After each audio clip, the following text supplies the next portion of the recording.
October, when it's all on the line, anything is possible.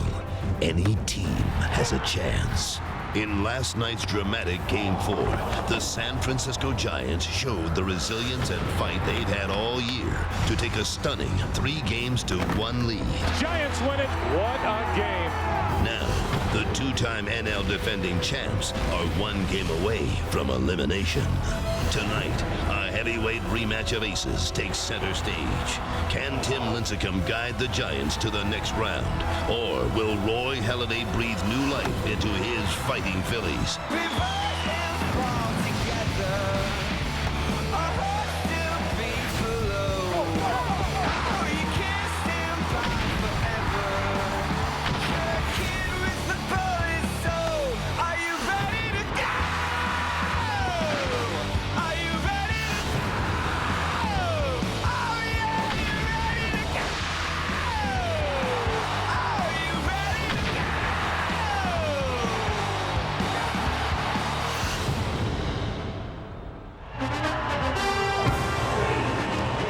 San Francisco is bracing for a World Series-size celebration.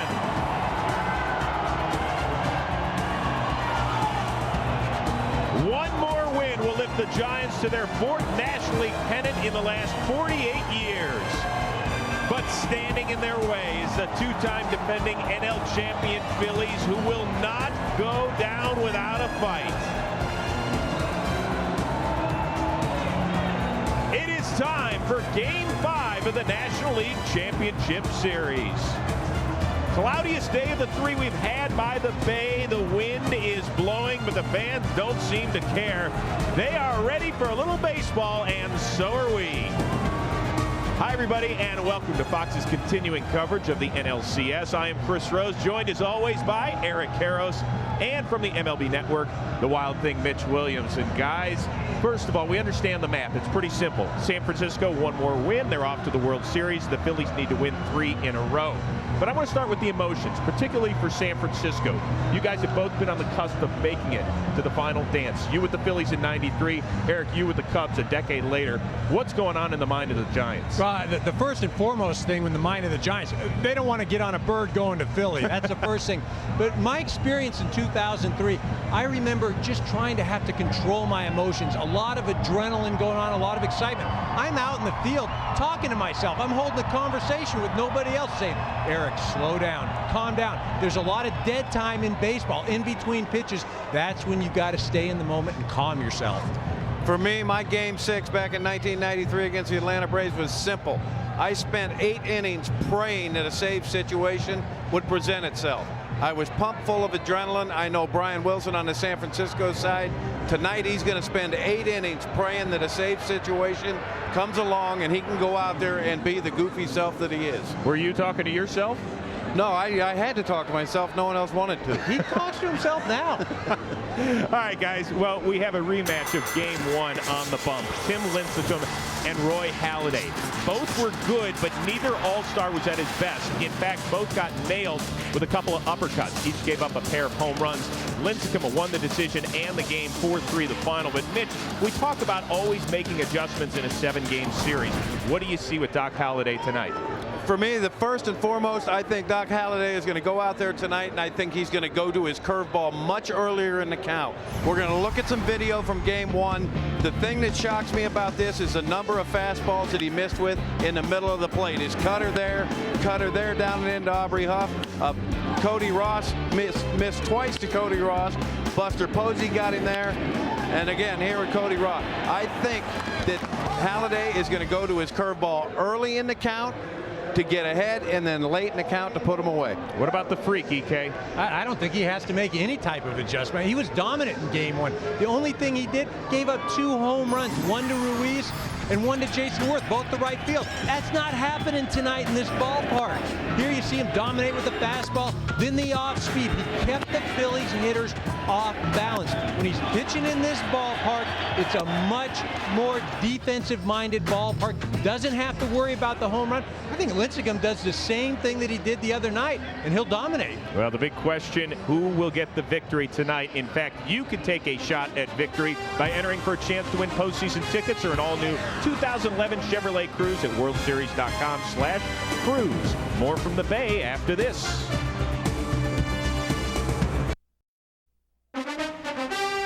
Welcome back to the Chevrolet pregame show on Fox. There have been 12 multi-hit games by rookie catchers in playoff history. The Giants' Buster Posey has 3 of them, including a 4-hit gem last night. Mitch, he's been awfully impressive. He absolutely has, and his most impressive at-bat last night, for me, was his 5th and final at-bat in the 9th inning. He's facing Roy Oswalt in a 1-2 count. Most hitters in a 1-2 count could continue to try and leave the yard and swing hard. What Posey did was cut his swing down, recognize that he got a slider, and basically put an emergency hack on it, hit it down the right field line, and got Huff into scoring position with less than 2 outs.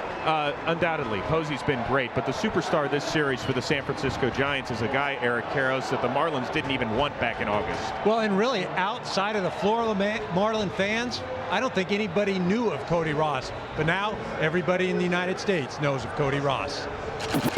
Unbelievable Cody Ross. Cody Ross! Cody Ross. My nickname is Smiles. Hit very well. It is way back. Out of here. Is it true that if this baseball thing wasn't going to work out, that the aspirations of being a rodeo clown? It's accurate. Fact. Cody Ross has done it again. Have you had time to digest this, to enjoy any of it? It's tough to just relax and sit back and, just reflect on what's been going on. But, I would have never thought this would have happened, a month and a half, 2 months ago. So when things are going well for you, you're seeing the ball like you are now.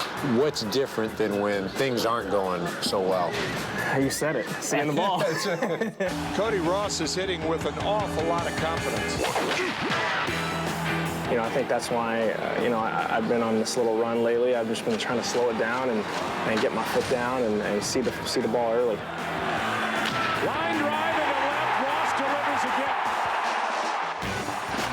Do you sit in bed, you're looking at the ceiling, you're just going, this is sweet. I mean, have you had that moment yet? Or have you had it a couple nights now, or what? I think I did it, the other night. I sat there and I thought, is this really happening? Yeah. Am I really in the playoffs with the Giants right now? What about the part where you're going off? And I'm going off, too. On top of that, did you tell yourself that? No, I try to leave that part out just to try to humble myself. Cody Ross. Well, he was all smiles after Game 1, in which he took Doc Halladay deep twice. Now, if you transpose Cody Ross's name, work with me here, it's Sorry Doc, as in Doc Halladay. Mitch, you were involved in the spell check, so that's why it's a little screwed up there. Yeah, a little bit. I want to get back to the Giants offense. They've done just enough in this series so far, right? Well, just enough. Everybody, though, for me, has contributed. You look 1 through 9 in the lineup, and whether it's having a big walk or drawing a big leadoff single or driving in a run, it hasn't been just about one guy. That's why they've been effective. That's why they're continuing to play well. And quickly, what about the Philly offense? Plain and simple. I think they have to be willing to take one run. Last night in the 8th inning, Jimmy Rollins came up after Jason Worth hit a double and drove in Ryan Howard. In that situation, you got no outs.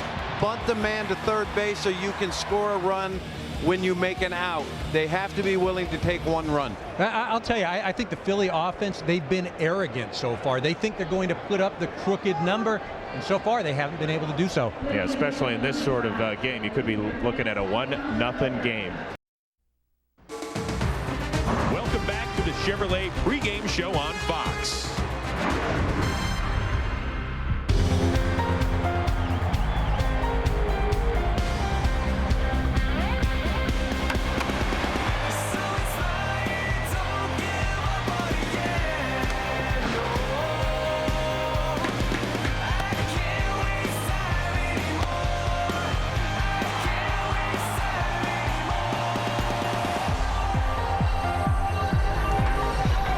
There is a light drizzle now in San Francisco, but do not worry, first pitch will be on time. All right, guys, before we get out of here, one thing to keep our eye on is what, Mitch Williams? For me, it is quite simple. The Phillies must jump on the first fastball they see they can reach from Tim Lincecum, because if they dig themselves into a hole, he has proven he is not the least bit shy about burying them. And I think you have to watch San Francisco limit the Philadelphia Philly running game. If you remember in game 1, Tim Lincecum very vulnerable to the stolen base. Philly had 0 attempts. All right, so with that being said, what is going to happen tonight? Are the Giants going to be celebrating in the middle of the diamond? Are we going back to Philadelphia? I think that we're going back to Philadelphia because I think Doc Halladay is the best at making adjustments. I think he'll make the adjustments he needs to make. Mitch is going back to Philadelphia because he lives there. I think Tim Lincecum has another dominant night, and because of the Philadelphia Phillies struggling offense, advantage Giants. So you're saying game 1 of the World Series starts here next Wednesday on Fox against either the Yankees or the Rangers? I'll see you right here. Okay, fair enough. I don't know if we're going back to Philadelphia or not. I can guarantee you one thing. We're going over there right now to the guys who will call Game 5 of the NLCS, Joe Buck and Tim McCarver. Chris, guys, thank you very much. So here are the San Francisco Giants trying to stamp their ticket for their first World Series since 2002. And here are the Philadelphia Phillies trying to get this series back to Philadelphia. And if they could pick any starting pitcher off anybody's roster in the big leagues, the guy they have going for them tonight, Roy Halladay, is the one they would pick. How can I say that? Remember, they also had Cliff Lee over the offseason. They traded Lee away. This is the man they picked for just a night like this. He's part of a big 3 for Philadelphia. And look at what they did in September and October. These are not postseason numbers. A combined record of 13-1 with Oswalt and Hamels more than capable of winning 3 straight. That's the Philadelphia side of it. As I welcome in Tim McCarver, the San Francisco side of it is they've got a great one going tonight in Tim Lincecum. 2-time Cy Young Award winner, and when you consider that base runners are going to be scarce tonight, the Phillies can do something that the Giants can't do, and that's steal a base. Tim Lincecum is very long to the plate from the stretch. He throws a lot of change-ups in the dirt. That's why his stolen base numbers are not good. The Phillies didn't take advantage of that in game 1, but they've got to take advantage of it tonight if they're to win. Question that will be answered here tonight. Does it end right here? Are the Giants going to the World Series as of this evening, or are we going back to Philadelphia? Up next, it's the rematch. Halladay versus Lincecum, Part 2.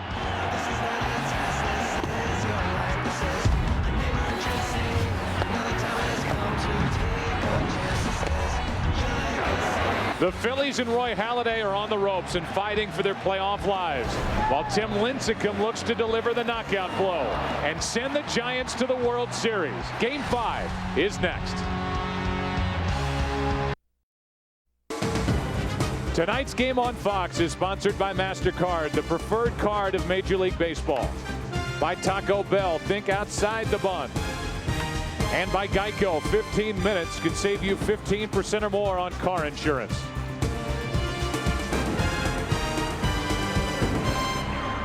Light rain, and the word from down below is that this is just a passing shower.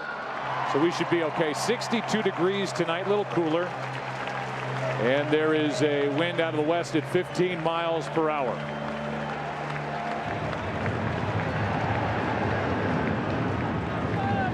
Take a look at the Taco Bell starting lineup for Charlie Emanuel's Philadelphia Phillies. It's brought to you by Taco Bell. Think outside the bun.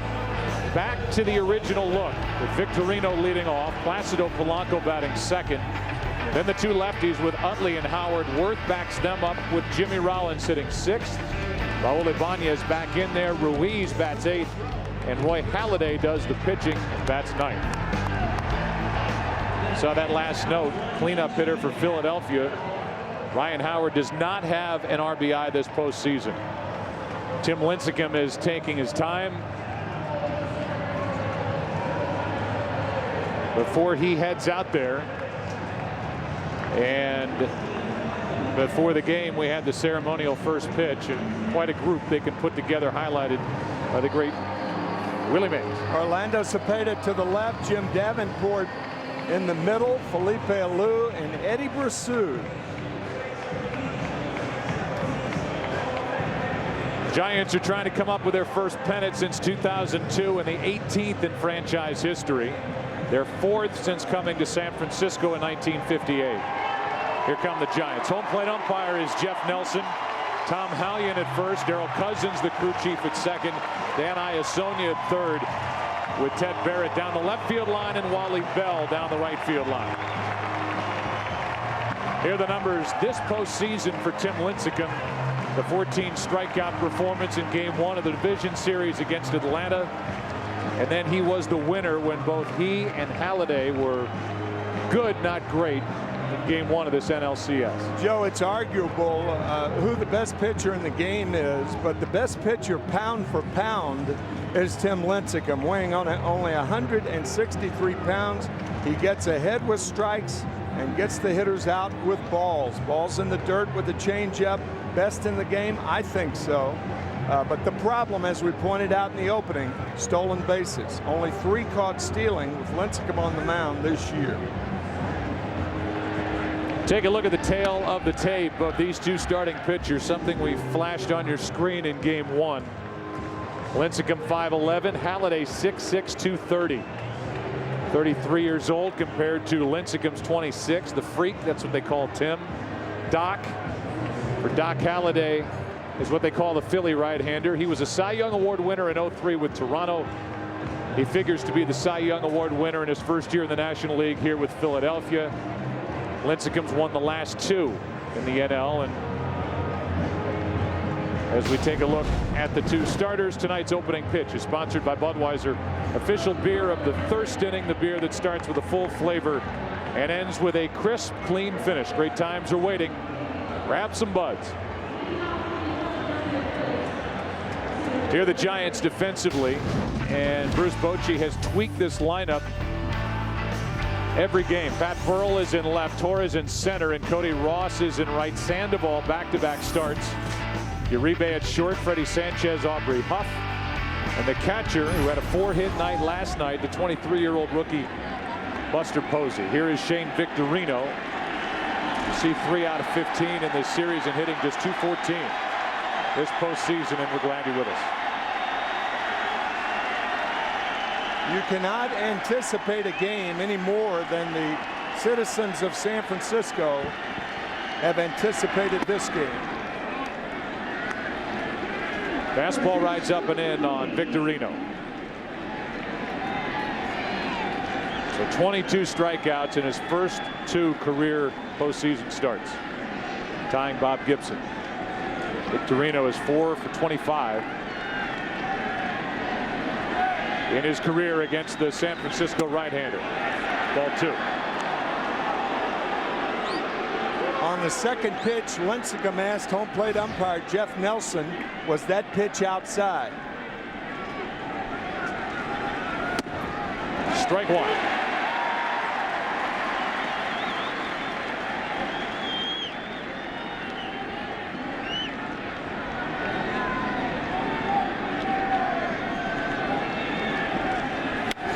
Little pop-up right side, and that's Aubrey Huff. 1 down.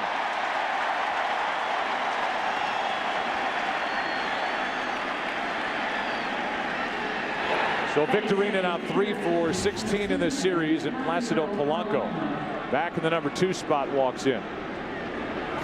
After Polanco, it's Utley. Philadelphia Phillies, all the talk coming into this NLCS was they were trying to win their 3rd consecutive National League pennant. First team to do that since the Cardinals back in the 40s. They face elimination here tonight, down 3-1. Ball 1.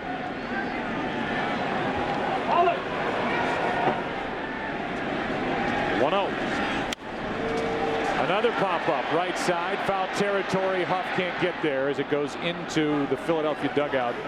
Strike 1.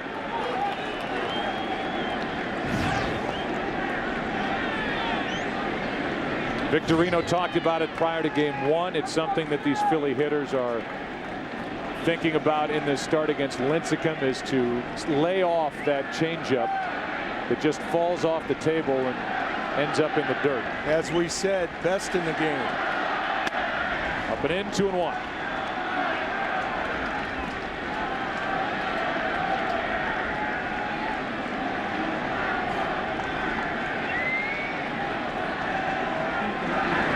Ball 3.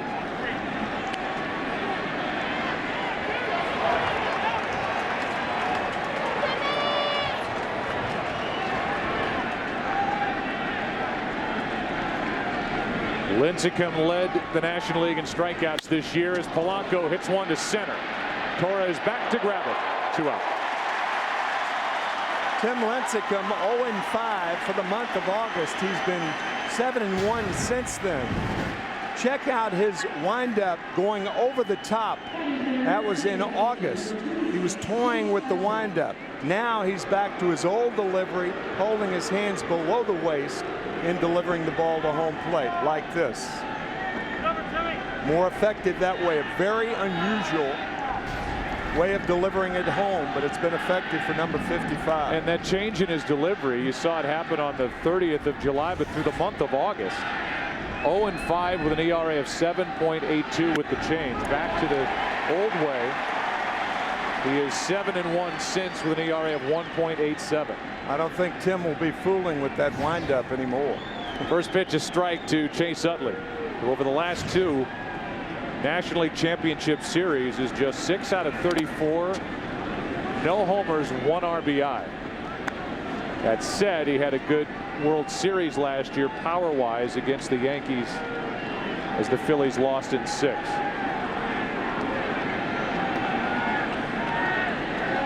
Ball and a strike. A changeup. Freddie Sanchez. And a perfect start for Tim Lincecum. Now it's Doc's turn. Bottom of the first. No score. Tonight's game on Fox is sponsored by Verizon Wireless, introducing the Droid X, the next generation of does. By Warner Brothers Pictures Hereafter in theaters everywhere this Friday. And by Liberty Mutual Insurance. Responsibility. What's your policy? How about the Taco Bell starting lineup for the Giants? Taco Bell think outside the bond. Andres Torres is in center, back as the starter leading off. Freddie Sanchez bats second, then Aubrey Huff. Buster Posey, big night last night. Pat Burrell, Cody Ross, Pablo Sandoval, Juan Uribe, and Tim Lincecum pitching and batting ninth. There are the postseason numbers for Roy Halladay. That one win, of course, a no-hitter against the Cincinnati Reds in the LDS. 1-2 out, 5th inning walk away from a perfect game as Andres Torres is ready to go. Ball 1 outside. Halladay in game 1 went 7, allowed 4 runs on 8 hits, struck out 7, no walks. 2-0.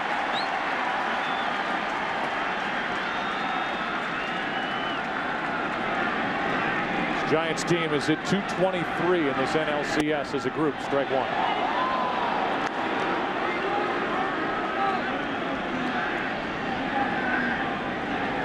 And that's what Halladay has done this year and starts after allowing 4 or more runs.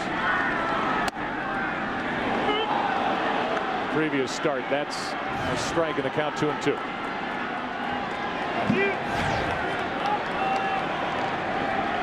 From 2-0 to 2-2 to a full count. It is rare that Roy Halladay works a full count to the leadoff batter. Walked only 30 during the regular season.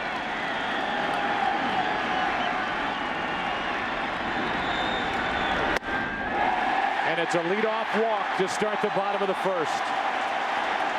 Leadoff walks late did in Philadelphia last night with their bullpen. Roy Halladay broke in with the Toronto Blue Jays in 1998. In 2000, he was lost. Had not a clue.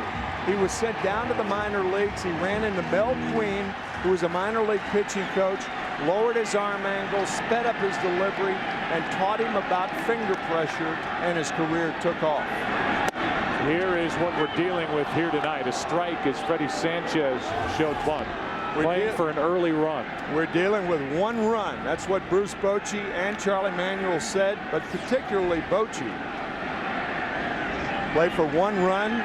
If you get one run against one of these guys, it might seem like 5. There goes the runner, and a line drive base hit to center. Torres will go to third.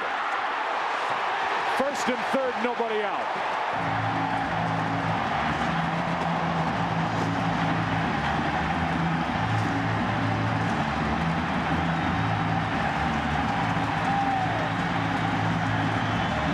So Bruce Bochy took the bunt off with the third baseman in, first baseman anticipating the bunt, the hit and run. Torres takes off, makes it to third easily. Fine hitting by Sanchez, and the Giants open with a golden opportunity. So first and third, nobody out in a blink against Roy Halladay. And here is Aubrey Huff. Ball one outside.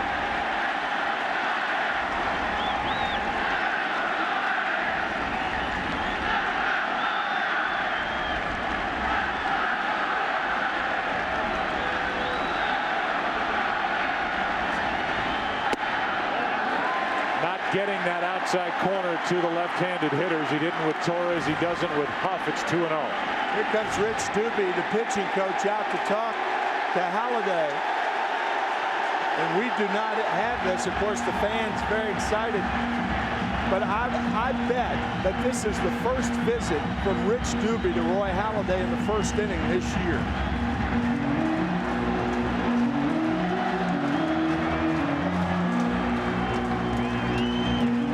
This game presented in widescreen format. For more info, go to foxsports.com/widescreen.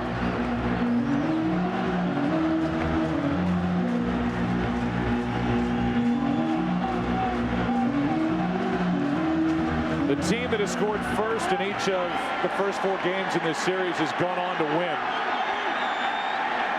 Giants trying to jump on top here tonight. Line drive caught by Howard, a big out, one away.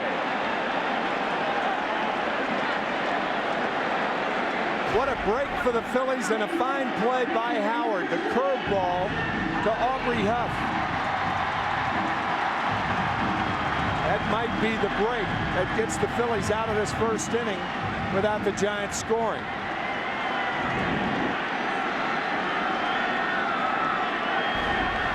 Well, now the interesting matchup of Halladay against the rookie Buster Posey,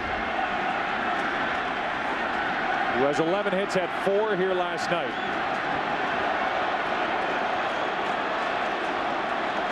First and third, one out.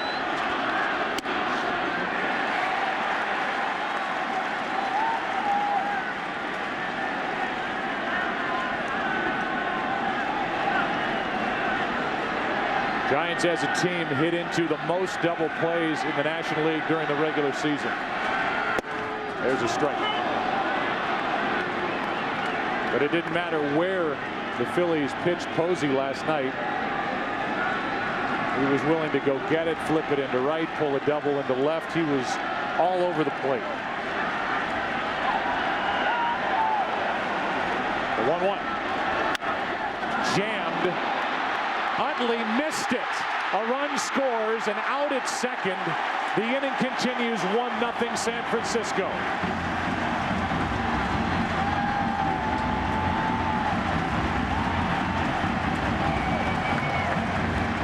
Posey is not a fast runner, and what Utley had in mind was to tag the runner and then throw the ball to first base. But he lifted up, he came up on the ball, and had to settle for the fielder's choice at second.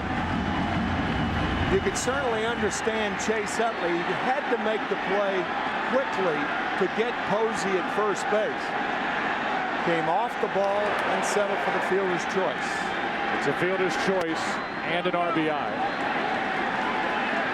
The pitch was effective by Halladay, too effective. It was a jam shot. Would have been tough to turn 2, and Utley could only get 1.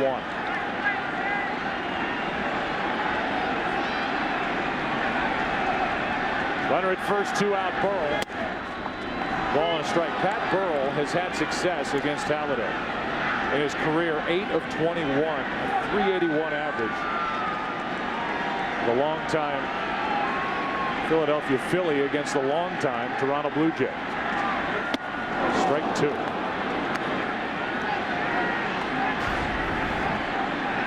There you can see Chase Utley looking at the runner before he made the catch. It's a common error made by infielders. And understandable. Breaking ball gets Burrell looking. The Giants get a run. A leadoff walk. And Torres comes around after the hit by Sanchez, the RBI by Posey. 1-0 San Francisco after 1 in Game 5.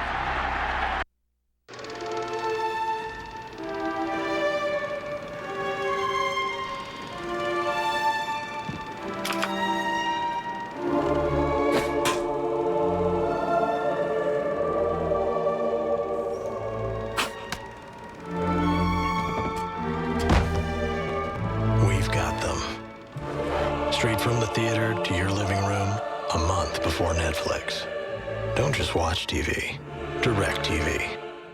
That's a lot of MPGs. Sure is. Know what else you get with every new Toyota? Wow. What is it? Peace of mind.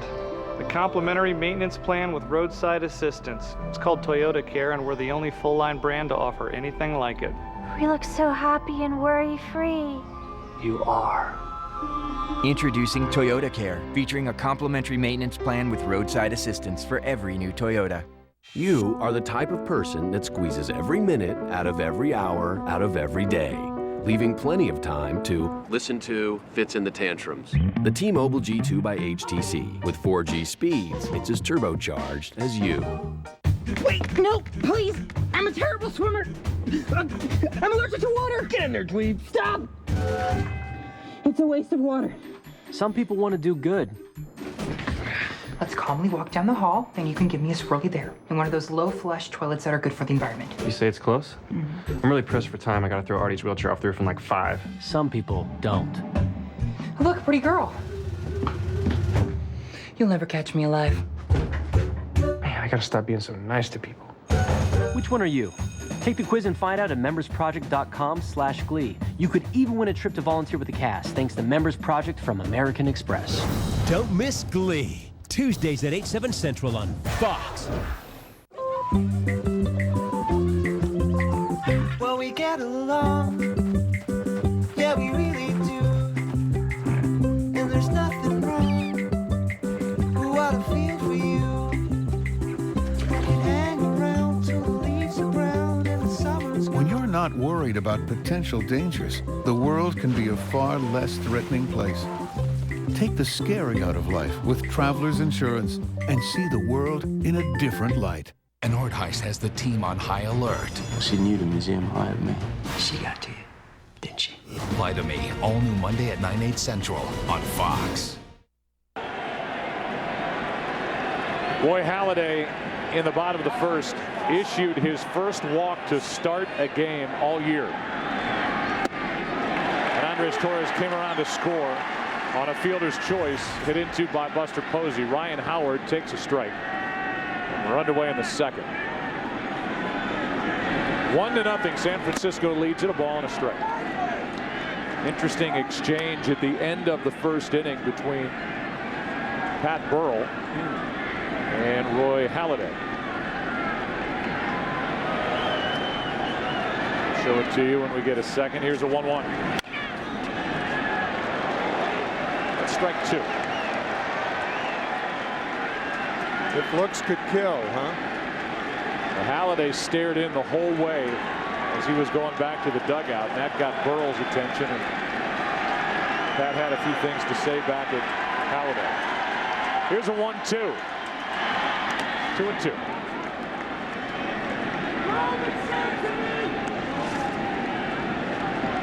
Howard has gone this entire postseason. Here are the Phillies, the NLCS, and no RBIs from their cleanup hitter. Here's the 2-2. And a strikeout to start the second. Here's the last pitch to Pat Burrell to end the first. He didn't like the call. Halladay was watching the exchange.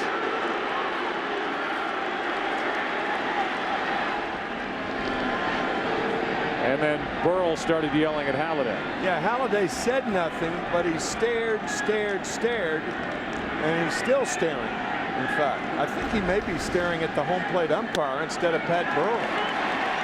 I kind of had that feeling too with some of those early pitches to the left-handed batters that were called outside. Yeah, particularly to Andres Torres, the leadoff batter. There's another strike. It's 0-2 on Jason Worth.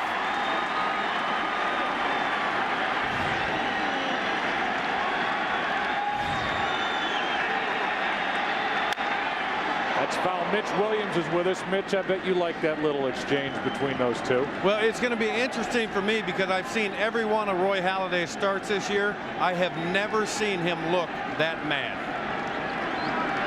We'll see how he does with that emotion. It's in his lap here tonight for Philadelphia to get this series back home. I think he's blinked since the game began. It's an 0-2 count to Worth. Third base side foul.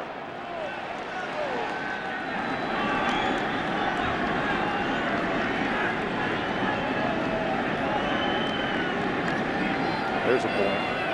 From Halladay, he started his night with a walk. First time, as I said, he's done that all year.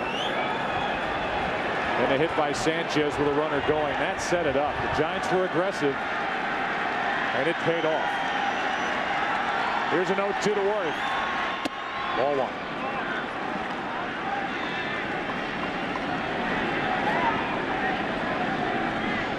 This San Francisco team has the loosest, most relaxed bunch of any group we've been around in the postseason. They really do.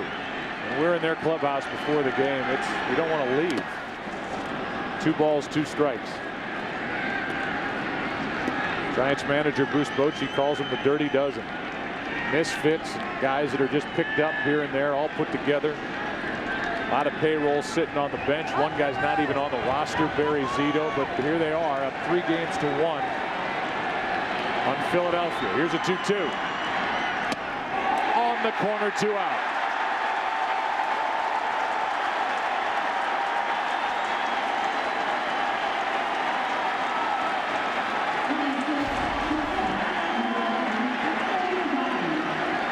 Right there.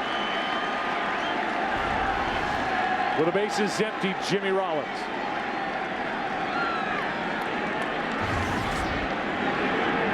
It's been getting better and better for Jimmy Rollins with a bat. First 4 games of the postseason, he was 1 for 15. The last 3, 4 out of 11 with 4 RBIs. Of course, 3 of them came on 1 swing in the 7th inning of game 2. The bases loaded. Strike 1. Lincecum is mixing it up pretty well here early. 2 out. Ground ball right side. Huff. Lincecum perfect through 2.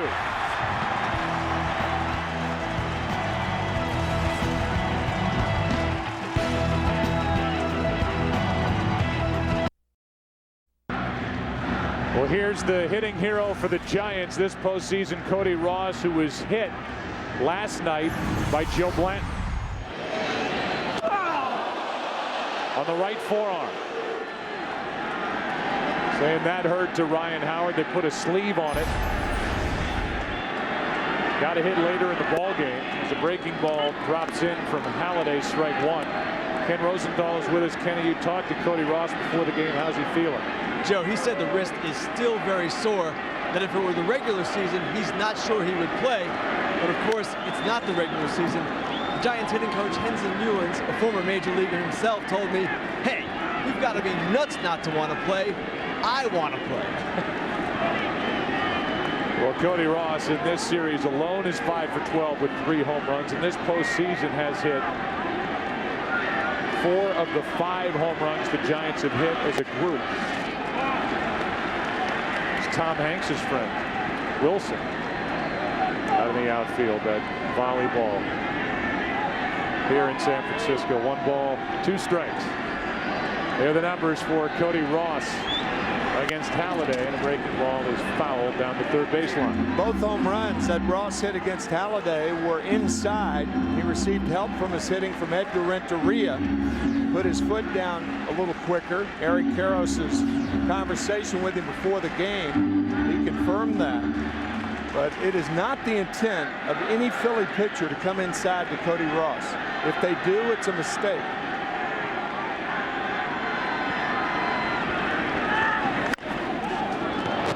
Like that. That's a mistake. Here are the home runs from game 1. Fastball riding in. That was the first hit. Base runner against Halladay. Same pitch. Same result.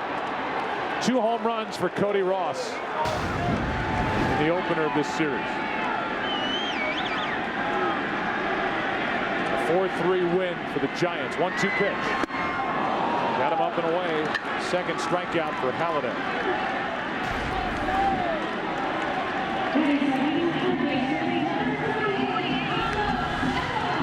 And so with 1 out, Pablo Sandoval walks to the plate. Pablo got his first start of this series last night, made the most of it. Had a 2-run double.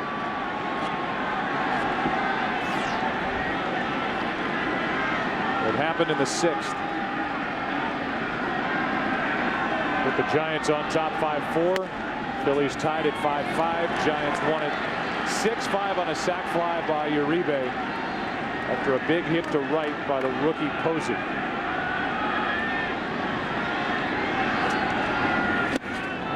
Strike 1 on Sandoval. A lot of times when hitters come up, they will warn the catcher of a backswing. Sandoval releases that left hand from his bat. And he came close to hitting Carlos Ruiz, the Phillies catcher. They'll warn you, and you have to squat back about 6 or 9 inches farther. There's a 1-1. That's a strike. Sandoval was born left-handed. He had to learn how to throw with his right hand. He did that at the age of 9 because he wanted to be a catcher. Last year took over third base for the Giants. Drops it down foul. Fondo had taken his spot at third base within the division series against Atlanta. And now Sandoval's back in there starting for the 2nd consecutive game. The count 1-2.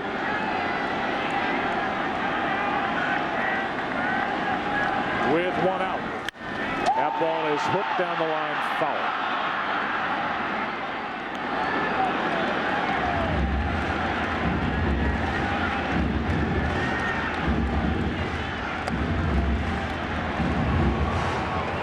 Talked about it briefly last night, Joe. The Giants and Pablo very concerned about his weight for a young man. Very, very heavy. He's gone on different diets.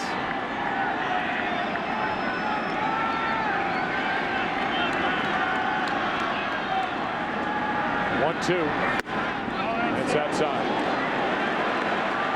During this last offseason, went for 3.5 weeks on a training and nutritional program.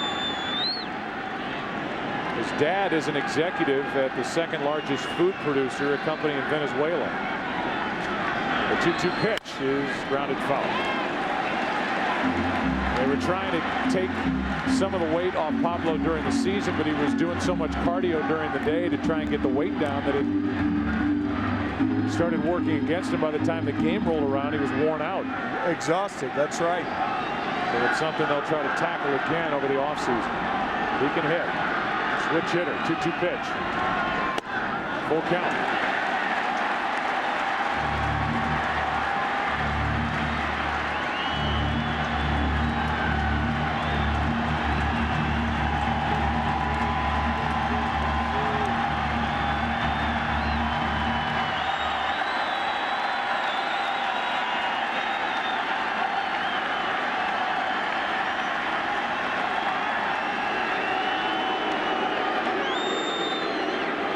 You have to really be wild to walk Pablo Sandoval.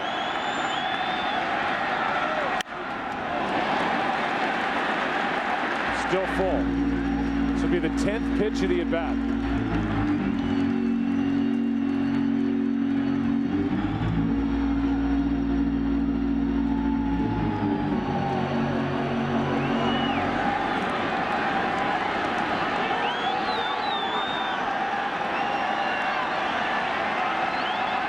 Another 3-2.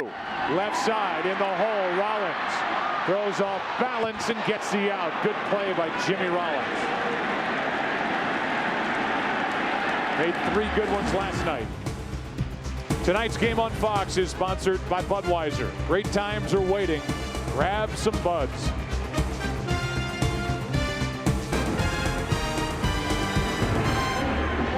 Postcard from this city every time we go up to our aerial coverage, and here's Juan Uribe, who in 1 inning became a hero in Game 4 last night. Took over in a double switch, took over at short, and a great play to start the top of the ninth, and then ended the night with a sac fly to left.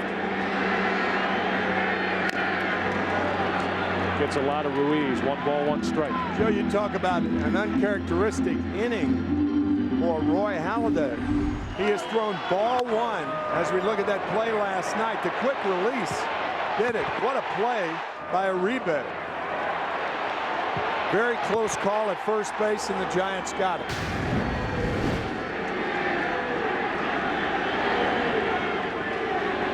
Here's a 1-1. Ball 2. I mean, to see Roy Halladay fall behind 7 of the first 8 hitters, highly unusual. 2-1. 2-2. You want innings. Pick up Roy Halladay. 250 plus during the regular season to lead the league. That's popped down the left field line. Foul. Out of play.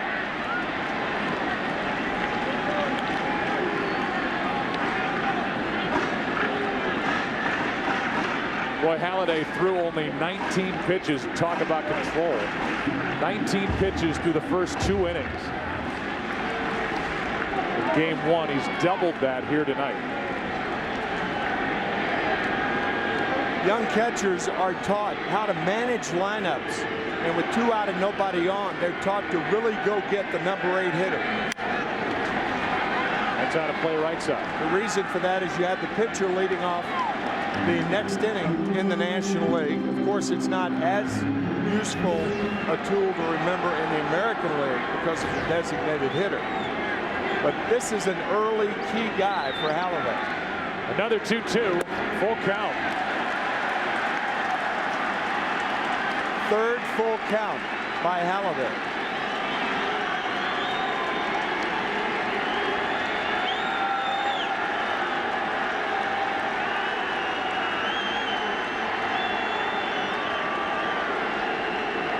This will be the 42nd pitch of the night already for Halladay. 3-2.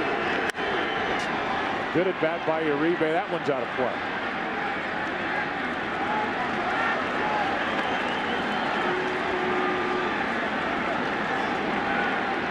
Last night, neither starter, Bumgarner or Blanton, could get through 5.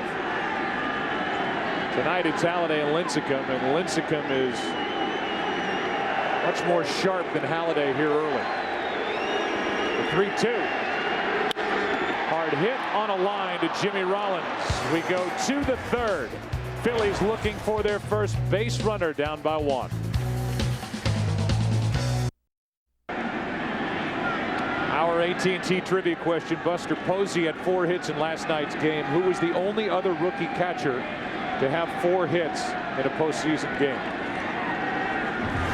First up is Raul Ibanez, who is 0 for 11 in this series. He was out of the lineup last night. Francisco got the start. Ibanez back in there.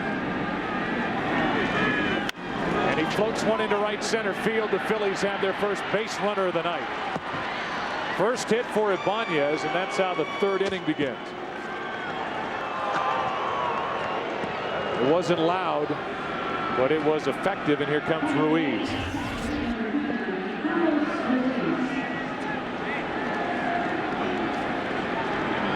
Quiet hits count. Yeah, I'll say. Saw the average for Ruiz overall this postseason, just 238. That's not the Phillies and their fans are used to seeing from their catcher. It's become an October postseason baseball favorite in Philadelphia. One on, nobody out.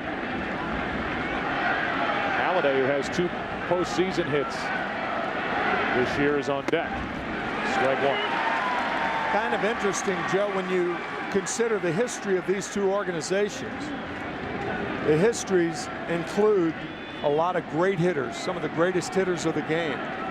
Several were out there tonight from that 58 team: Willie Mays, Orlando Cepeda. Strike 2. Go back to the history of the Phillies: Chuck Klein, Dick Allen, Mike Schmidt, Greg Luzinski. And now here are 2 teams in this LCS whose identity is around the pitchers and not the hitters. Ruiz stays alive.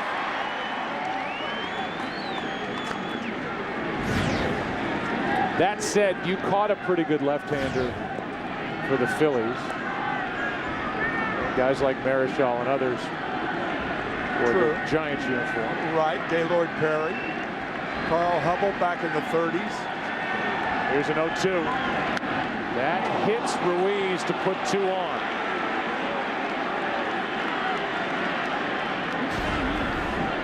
This could be a huge play and a break for the Phillies. Hitting Ruiz on the right forearm. That was a changeup from Lincecum. And Halladay will be up there to bunt. The way Ruiz reacted, you thought it hit that guard on his left arm. That caught him the inside of his right arm, and he barely flinched. That's what changeups do. They barely make a mark. Yeah, I still would flinch. It's a small mosquito. Really. Here's Halladay. 2 on, nobody out.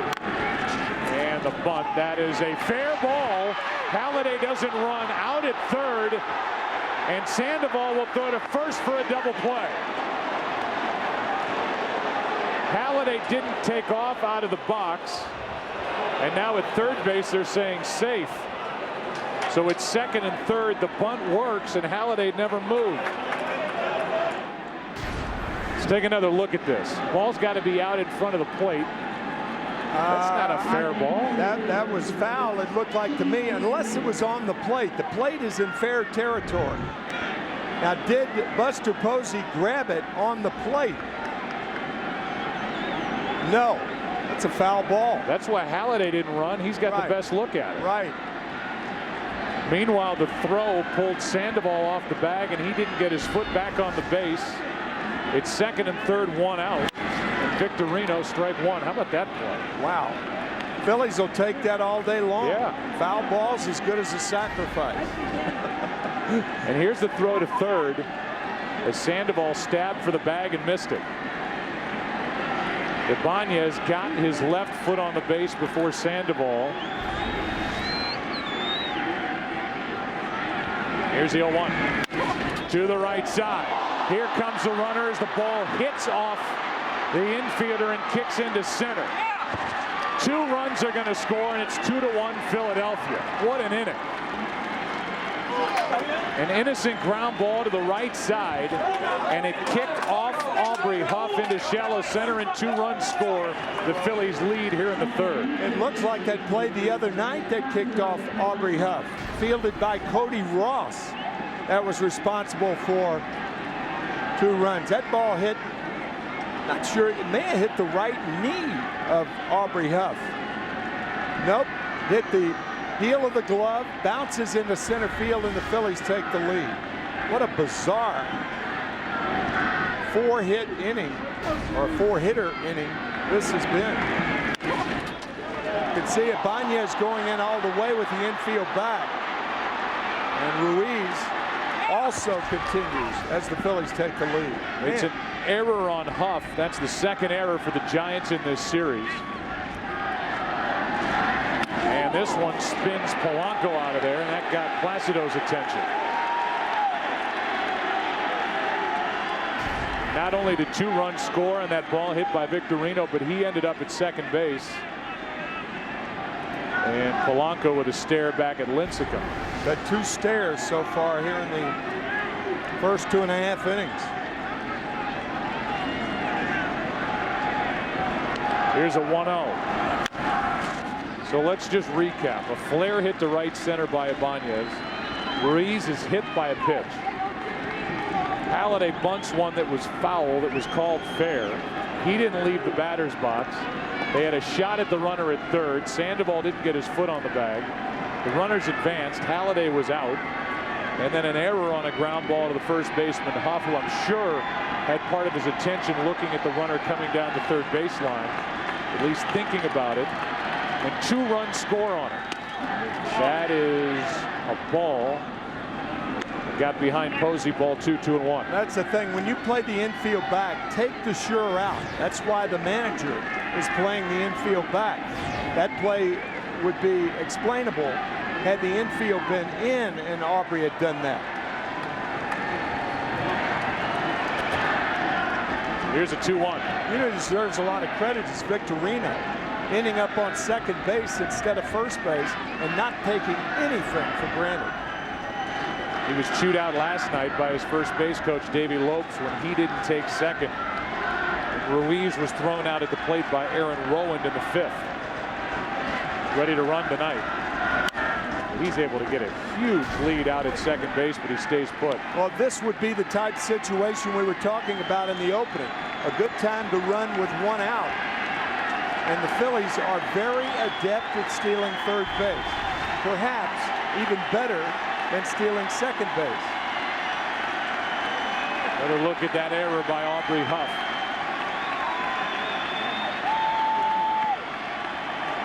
Counts 2-2 on Polanco, runner at second, 1 out. Line drive, base hit into left. Here comes Victorino. He'll score easily, and it's 3-1 Phillies here in the 3rd inning. Phillies taking advantage of opportunity here in the 3rd. It's going to be a visit to the mound from Dave Righetti to Lincecum. Let's make it happen, baby. Now Halladay has a 2-run lead. Yeah, so far the Phillies have made the most out of a foul ball. It's worth looking at that bunt again. I mean, this whole thing came to a stop. Right. Mainly because it's odd to see a guy not leave the batter's box, but that ball's foul.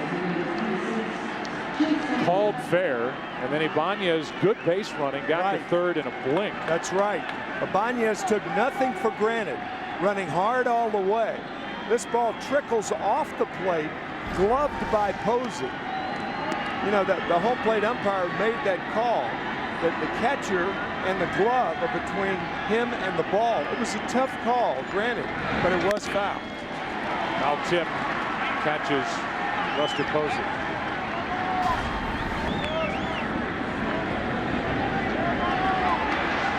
He immediately called it a fair ball. Halladay knew it wasn't. Got a late break to third and eventually was thrown out by Sandoval. Yeah, Halladay is looking right down at the ball. He had perhaps a better view than the umpire did. Runner at first, 1 out, 0-1. The count on Utley. Now a ball and a strike.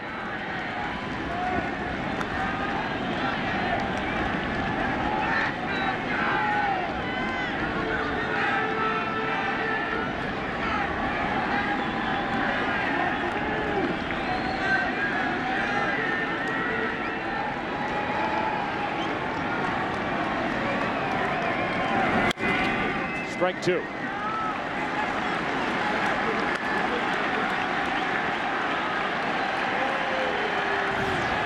Runner at first, 1 down.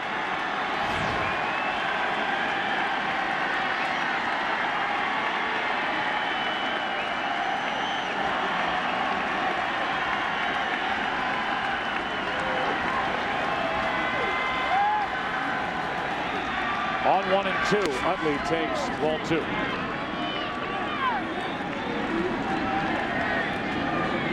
all started with the first hit of this series by Ibanez, a little floater into right center. And he became the first base runner against Lincecum.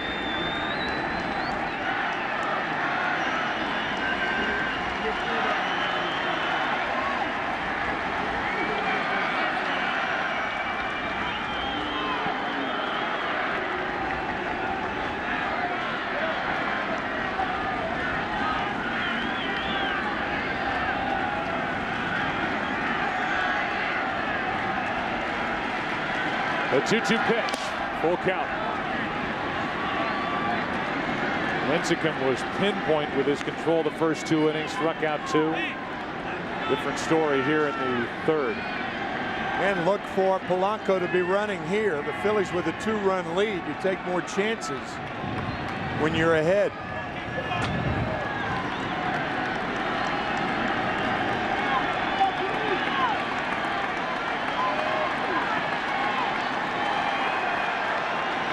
There goes the runner, and a line drive base hit into center. Polanco will turn and go. And like the Giants in their half of the first, the Phillies start the runner, and Utley gets a base hit into center field. Right back through the originator. You can see Lincecum get down a fastball on the outside part. And Utley adds to the chaos for the Giants. And at some point, Ryan Howard is going to have to chip in with an RBI. He hasn't had many opportunities, and here he is, first and third, 1 out. Struck out his first time. He has 3 career home runs against Lincecum, most by any player.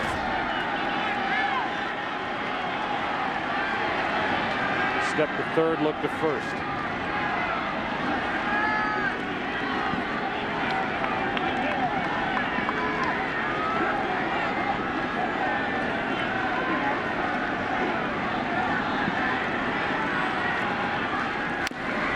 Strike 1 on Howard.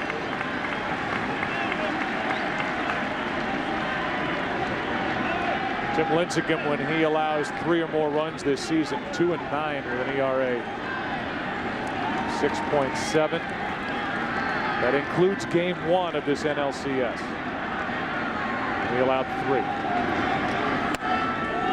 That misses a ball and a strike on Howard, who drove home 108 runs during the regular season. 4th highest total in the National League. And has averaged 136 RBIs a year for the last 5 years. So he knows how to produce. Something he hasn't done so far this postseason.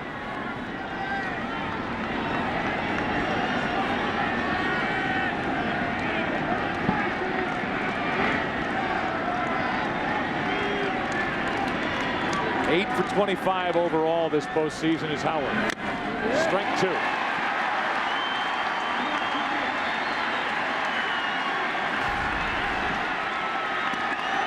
That was his pitch right there. Now Lincecum can go up with the fastball or in the dirt with a change.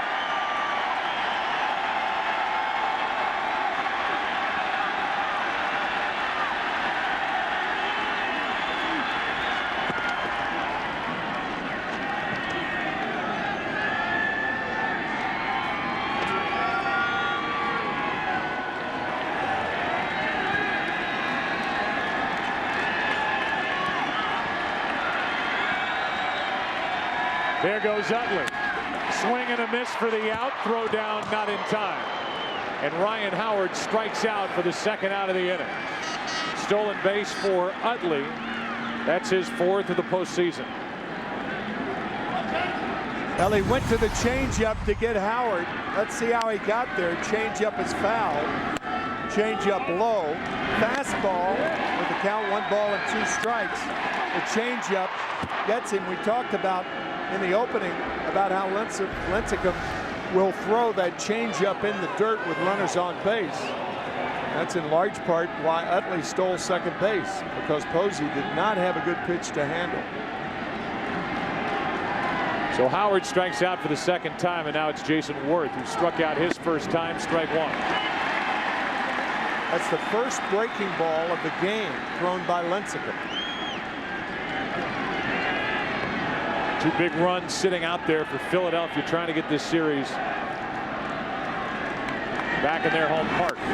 Strike two.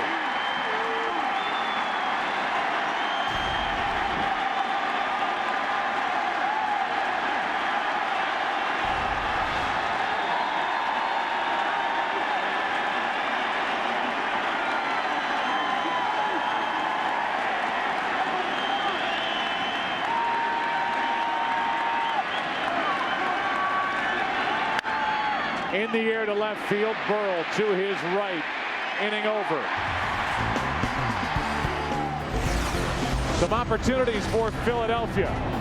A hit batsman, the bunt by Halladay, the error by Huff, the hit by Polanco, and a 2-run lead for Doc Halladay here in the third.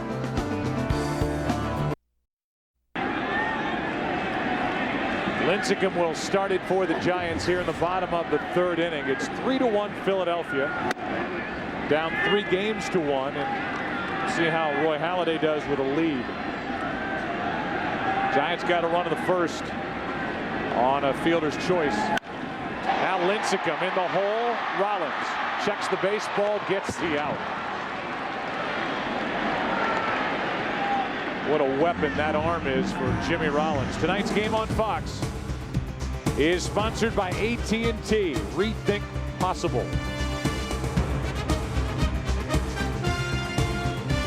Tonight's aerial coverage brought to you by DirecTV.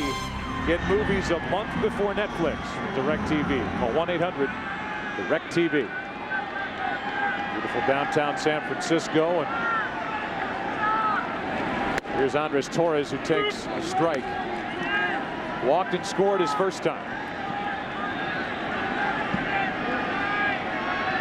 Giants got a big hit in the first from Freddie Sanchez, who's on deck. That's strike 2.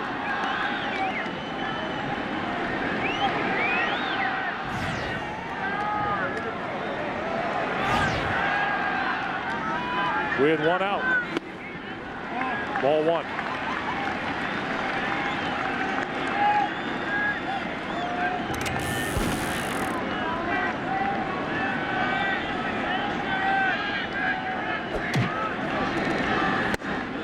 That goes around the plate, 2-2.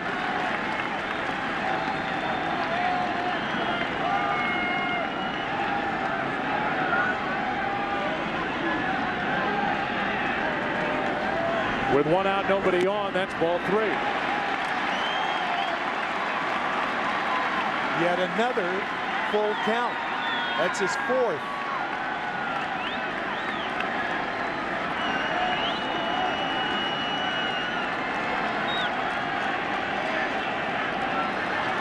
On 3-2. To the right side, off Howard. Utley trying to make a play, safe at first. Halladay covering, and it's 1 on, 1 out. That was a good play by Carlos Ruiz to prevent Torres from going to second base. We'll see how it's going to be scored. A hit off the glove right to Chase Utley, who overthrows Halladay. So Howard couldn't catch it, and Utley couldn't throw it. Get that ball out of here. Halladay got there, a better throw. Yeah. They would have had him.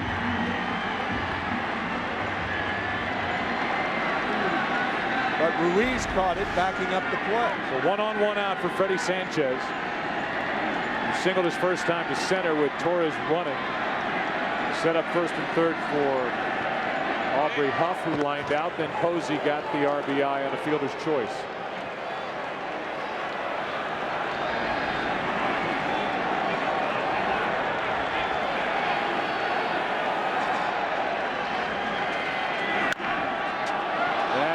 A foul ball as it hit Freddie Sanchez while he was in the box.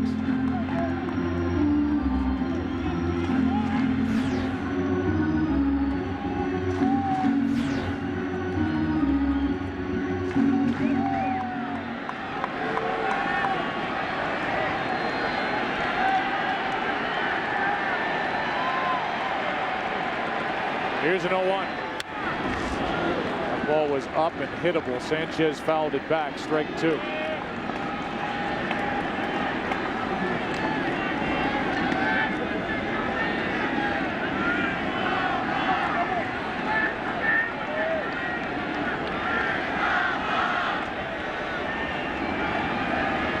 Sanchez lines one into right. Worth is drifting back for out number 2. Throws behind the runner. Torres gets back.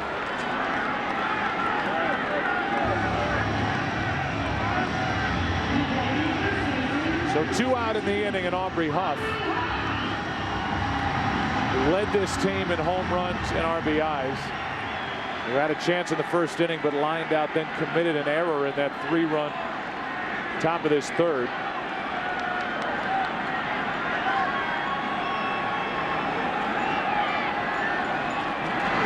Grounds one to the right side for Utley. That will do it. A wide throw, but out. What a weird start to this game. But it's 3-1 Phillies after 3 in San Francisco. Tonight's game on Fox is sponsored by DirecTV. If you call yourself a sports fan, you got to get DirecTV. 4th inning rolls in here in Game 5, and for Philadelphia, Jimmy Rollins first up. Rounded out his first time. Ibanez, who started the 3-run rally last inning, will follow, and then Ruiz against Lincecum. Ball 1 high.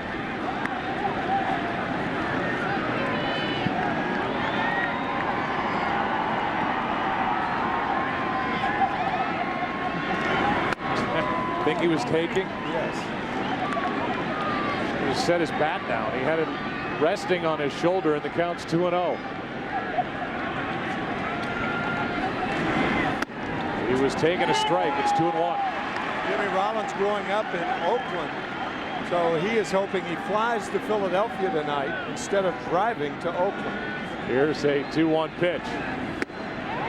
Strike 2.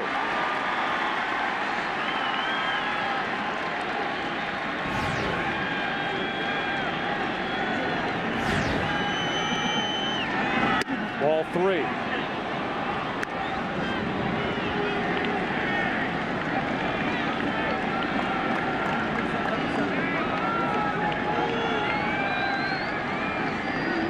Rollins, who has spent a lot of time leading off for Philadelphia, leading off here in the 4th inning, trying to make Lincecum work. Full count. Here it is. Dangerous foul ball into the seats.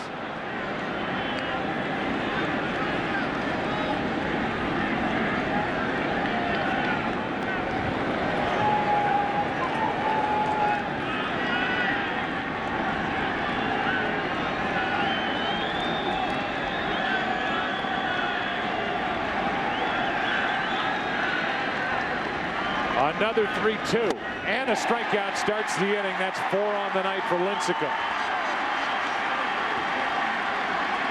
Battle back to get Jimmy Rollins. 1 out.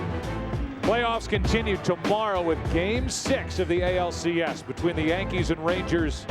They're back in Arlington as they look to clinch their first ever American League pennant at 8 Eastern, 5 Pacific on TBS. Then, if necessary, on Saturday, it's Game 6 of the NLCS in Philadelphia, right here on Fox. Check local listings for the start time in your area. Posey trying to guide Lincecum back into the strike zone. The 1-0. Ball 2. You can see those 2 arms right there. Keep square to the plate. John Madden used to talk about how a runner in football used to point the shoulders up the field. That's what pitchers have to do too, toward home plate. Strike 1 on Ibanez. 2-1.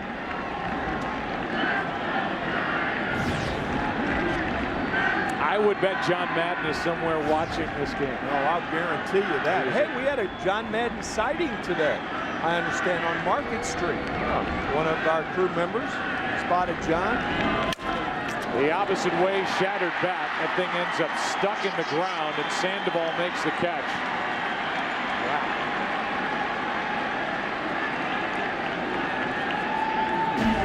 So that weapon is taken off the field as this thing just blew up. You can imagine had that been closer to Lincecum. Fortunately not. Tim's all right. The bat's sticking in the ground. Very dangerous. Here's Ruiz. Hit by a pitch on his right arm in the 3-run 3rd inning. Strike 1. Giants in their half of this fourth will have Posey, Burrell, and Ross. Halliday seems like he's still trying to settle into this game. Good tight breaking ball, strike 2.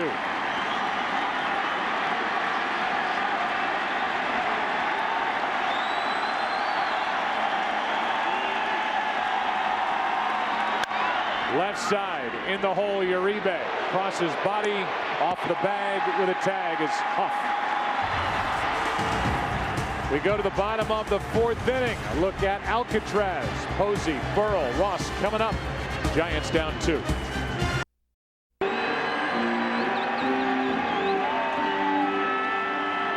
Rainbow in the distance as we go into the bottom of the fourth, and the 4, 5, and 6 hitters will bat for the Giants. Posey, Burrell, Cody Ross against Halliday. Ball 1 inside. Roy Halladay led the majors with 21 wins. First year with the Phillies, and misses 2-0.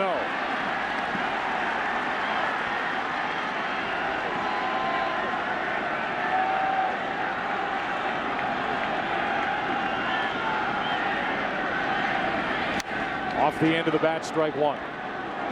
Here is our E-Trade stock watch. Buster Posey's stock is going up by the minute. Had 4 hits last night. Phillies offense coming into this game really struggling. But they made the most of opportunities at the top of this third, and now a ground ball to short.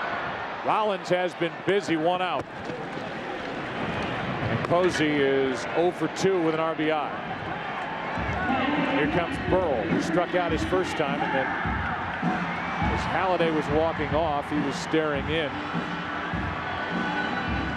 Burrell was yelling at Halladay before he grabbed his glove and went out to take the field in the second. So here they are in the fourth. And probably before Pat Burrell found out that Halladay was not staring at him, but staring at the home plate umpire. Motions. Tension runs a little hot this time of year. Oh, yeah. At the knees from Halladay, a ball and a strike.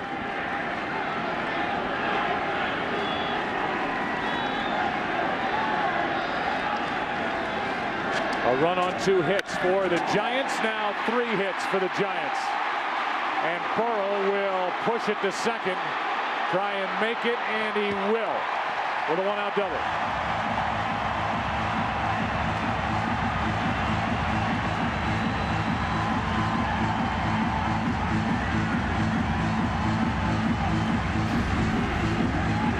Pat Burrell jumps on an inside fastball. Nice base running by Pat. We talked about it, he's not a fast runner. But that ball fielded deep enough to where he's got to try to go to second, and he makes it.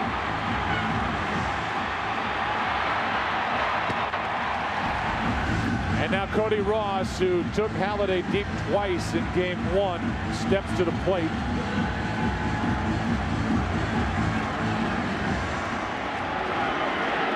Struck out his first time.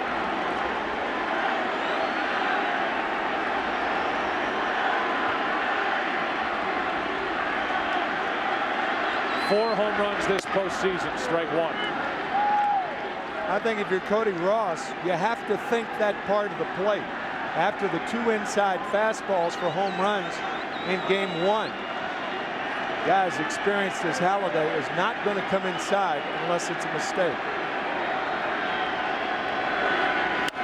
That is down the right field line, fair. Cody Ross has made this a 1-run game. Ross will hold at second, back-to-back doubles.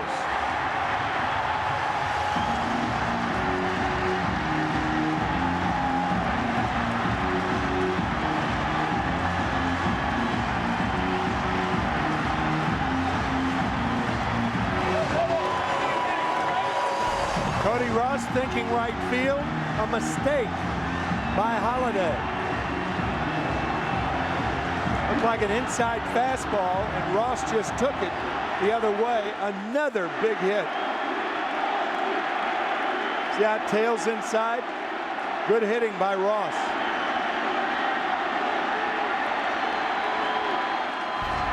Now Now Sandoval the other way and foul.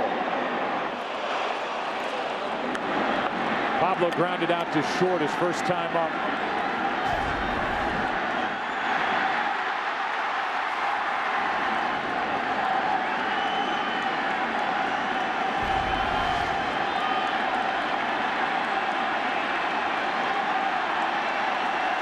Tying run at second, one out. Sandoval in the air to right. Worth makes the grab, and now going second to third is Ross. That ends the inning. What a throw by Worth. Cody Ross just made the final out in the fourth inning, trying to stretch it to third. And the first mistake of the series by Ross. 3-2 Philadelphia after 4. Back after this from your local Fox station.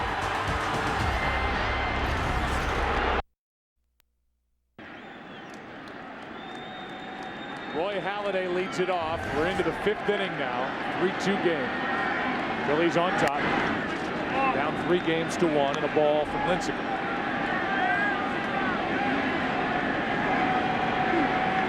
Here is a 1-0 to Halladay, and it catches the outside corner. There is the comparison of the two starters. Not that impressive so far here tonight.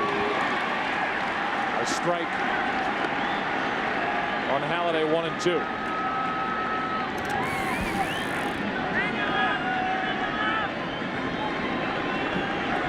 Victorino and Polanco will follow.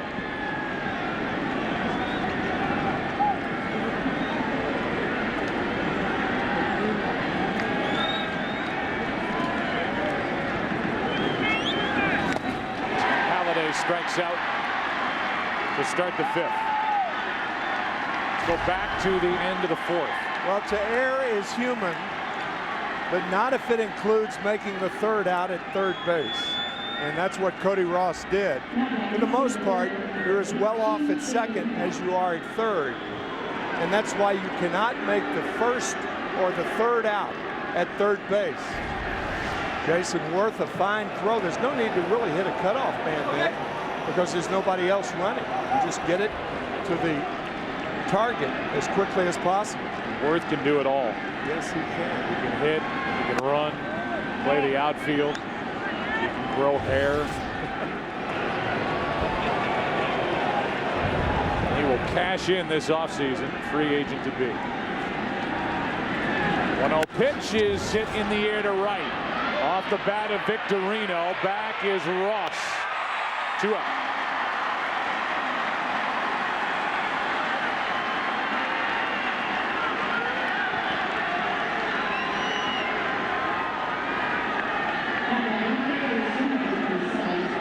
Brings in Polanco. Placido 1 for 2, has an RBI hit. Last night had a couple of hits and 3 at bats. Also was hit by a pitch. Drove home 2. That's the second time Lincecum has sent one up and in on Polanco. First pitch is last time up, and now up and in his third time up. Here's a 1-0. That's pitching. It's such an overreaction by players, fans, umpires, everybody in baseball. Broadcasters. Of course, we overreact for a living. Yeah. Hype stuff, go crazy, repeat ourselves. Here's Uribe to his left. What a play. He has flashed some leather the last 2 nights. Got it on a hop, a little slide, a spin, a throw halfway through game 5. 3-2 Philadelphia. Tonight's game on Fox is sponsored by Chevrolet, the official vehicle of Major League Baseball. Shot from the water on McCovey Cove. Beautiful night. Weather is ideal. Over 60 degrees. Uribe first pitch swinging. into right center.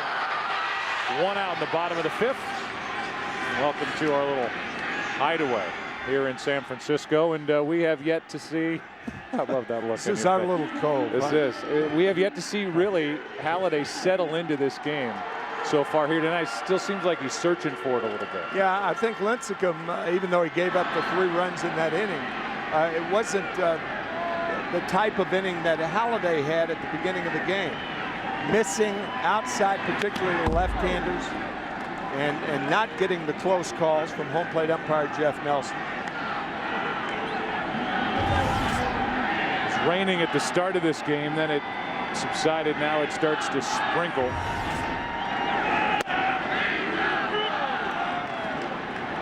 Count 0-2.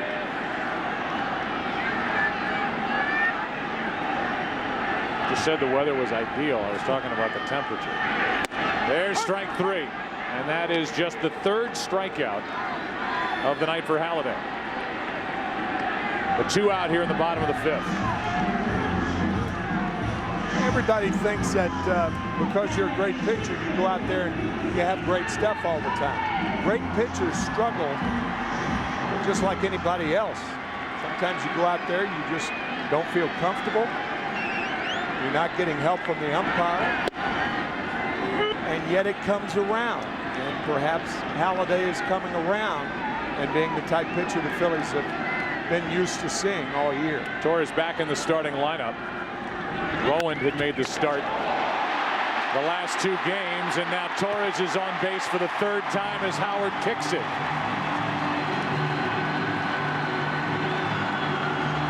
Right at Ryan Howard, and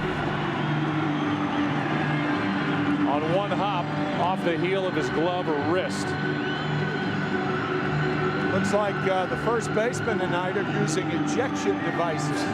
Both Aubrey Huff, that 2-run error in the 3rd inning, make that the 4th inning. So it's an error on Ryan Howard now. Look for Torres to run, perhaps, if he gets a jump. Time was called at the plate. Halliday is ticked off because he thinks the time was granted late. Andres Torres, the runner at first, was caught 7 times during the regular season trying to steal a bag. He's been caught 3 times already this postseason.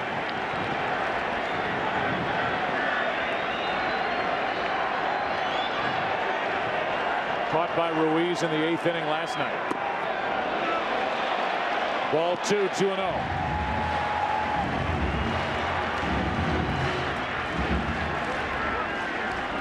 Now an error on each side. And Sanchez, who's 1 for 2, takes strike 1. 2-1.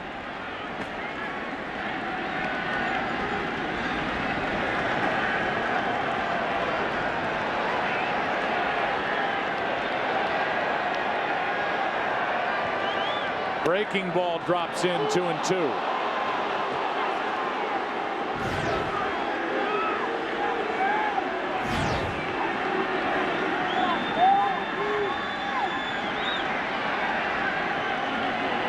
A 2-out error, now a 2-2 pitch.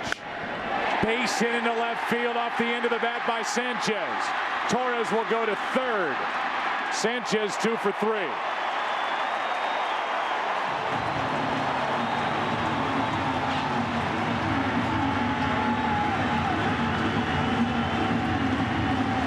When you're running the bases, depth perception is very important. And Andres Torres figures that out immediately. That Ibanez is playing deep enough and the ball's not going to go very deeply, and he can make it to 3rd. Good base running by Torres.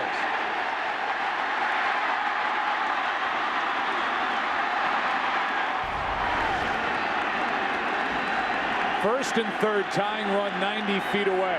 2 out. Ball 1 inside to Aubrey Huff. Jose Contreras just jogged down to the bullpen. They're going to get Contreras loose here in the 5th.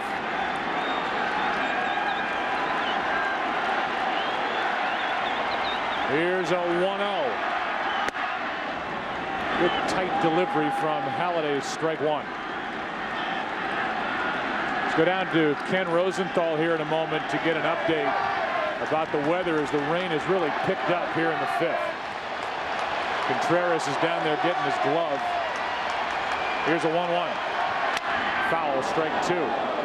Kenny, what do you hear about the weather? Joe, I just spoke with one of the groundskeepers, and he said this too is a passing shower, much like the one earlier in the game. They're not expecting major problems.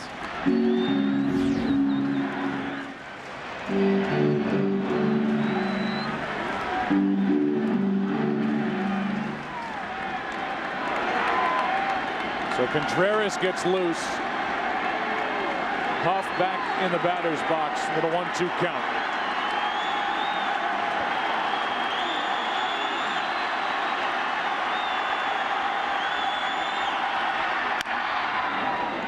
The guy at the plate plays first base for the Giants, Aubrey Huff. He made an error. It was a big part of that 3-run third inning for Philadelphia. Now Philadelphia's first baseman Ryan Howard made an error to lead to the hit by Freddie Sanchez, and now Huff tries to take advantage of this chance for the Giants. A 1-2. That's out in front of the plate. Ruiz takes care of it, and the inning is over. A hit, an error, 2 left. Giants have stranded 4 after 5, 3-2 Philadelphia. Tonight's game on Fox is sponsored by Geico. 15 minutes could save you 15% or more on car insurance.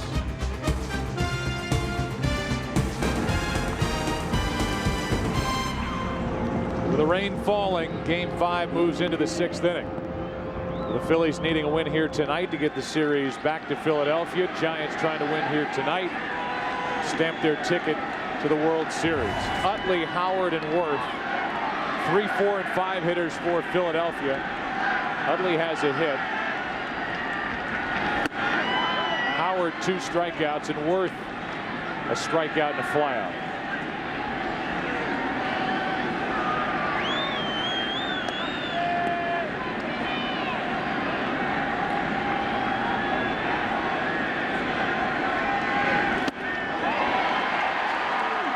One ball, one strike.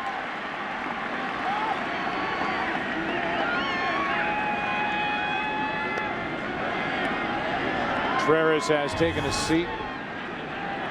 No longer getting loose for Philadelphia in their bullpen.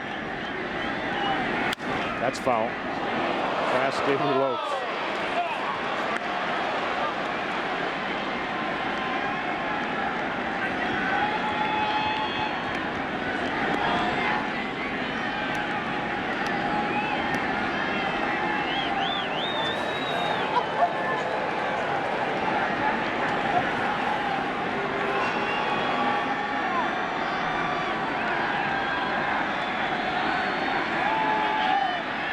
Here's a 1-2 pitch. Utley grounds to Huff. To the bag, 1 out.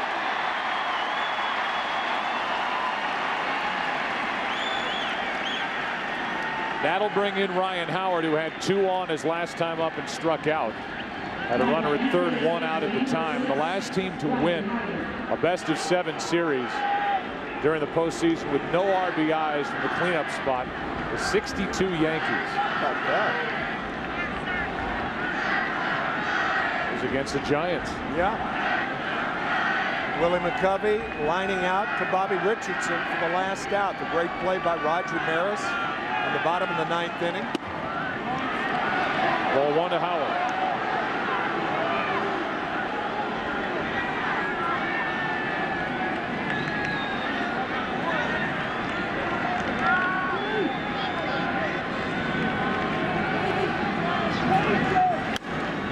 Strike 1.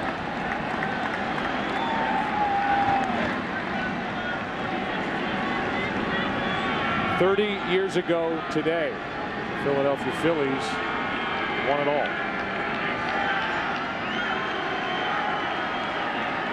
Back in 1980. A 1-1 pitch, strike 2.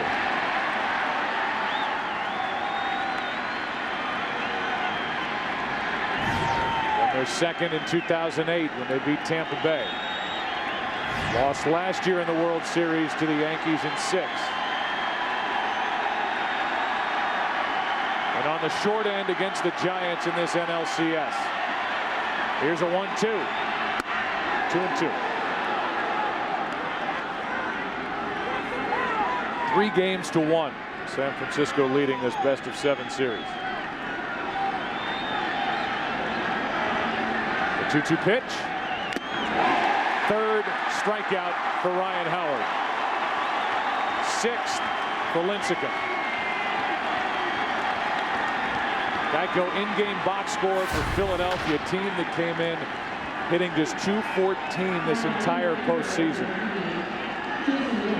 Singles, Polanco, Utley, Ibanez, and his single started a 3-run rally, a big error, and ball that was bunted foul that was called fair that went for a sacrifice off the bat of Halladay. Good base running in that inning.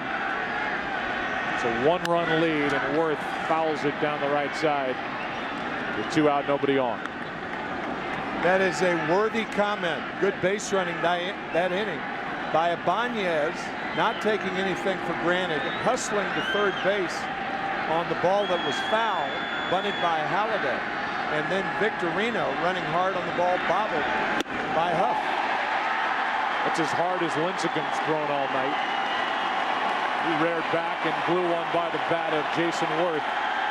Strike 2. He's retired 10 in a row since that base hit by Utley in the 3rd.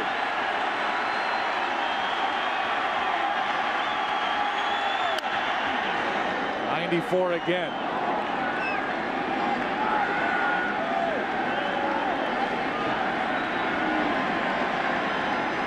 So no hits in any other inning except that 3-hit, 3-run 3rd.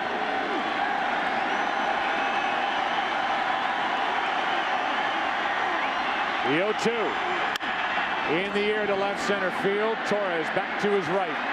A perfect frame for Tim Lincecum. Bottom of the 6th. Posey, Burrell, Ross coming up. Giants down 1. Our AT&T trivia question: Buster Posey had 4 hits last night. The only other rookie catcher to have 4 hits in a postseason game, Joe Garagiola, who had 4 hits, 3 singles, and a double in Game 4 of the 46th World Series in Fenway, as a member of the Cardinals in a 12-3 win over Boston. 20 years old at the time. Hit .316 overall in that series. Cardinals won it in 7. Posey first up, has an RBI tonight, no hits. Breaking ball, strike 1. You were receiving emails today saying that Buster Posey reminds some of your friends of Derek Jeter. Yeah, some guys that have been involved with the Yankee organization. The way he carries himself, even some of the things he says. His interview last night with Ken Rosenthal after the game, talking about the Giants not being in a position where they can get ahead of themselves and start thinking about clinching.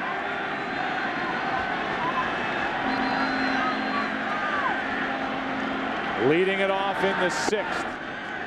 That's strike 2. Ken Rosenthal, I think anybody who meets Buster Posey has to come away impressed. Absolutely, Joe, including his opponents. Right before his first at-bat of the series, Shane Victorino turned to Posey and said, "Not too long ago, you were at Florida State playing us in spring training." Victorino was talking about an exhibition from February 2008. That was just a few months before the Giants made Posey the 5th overall pick in the amateur draft. Victorino said, "I was just complimenting him on how far he has come." The cleanup hitter in this Giants lineup, up 3 games to 1 in the NLCS. 23-year-old rookie. Spoils a pitch. Bruce Bochy even comparing Buster Posey to Johnny Bench. And I can think of no higher praise for the best catcher to ever play the game.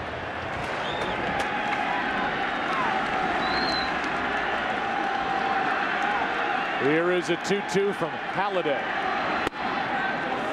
Over but low, a full count.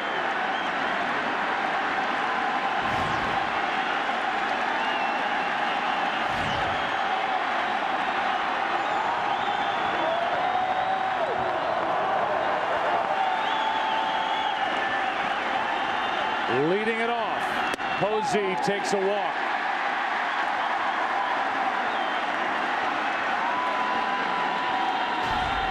Last two were really close. But low. And the second walk handed out by Halliday, second leadoff walk. First one came around to burn the Phillies in the first. Here's Burrell, who has a double and a run scored.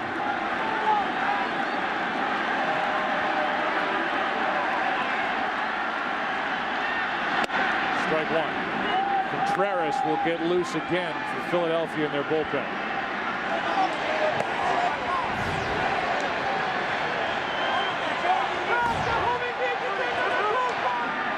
The 0-1.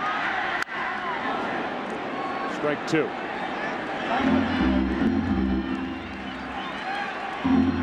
Tim Lincecum has settled in on his side, and Roy Halladay seems to be trying to get through a night where he doesn't have his best stuff and doesn't have his best control or feel.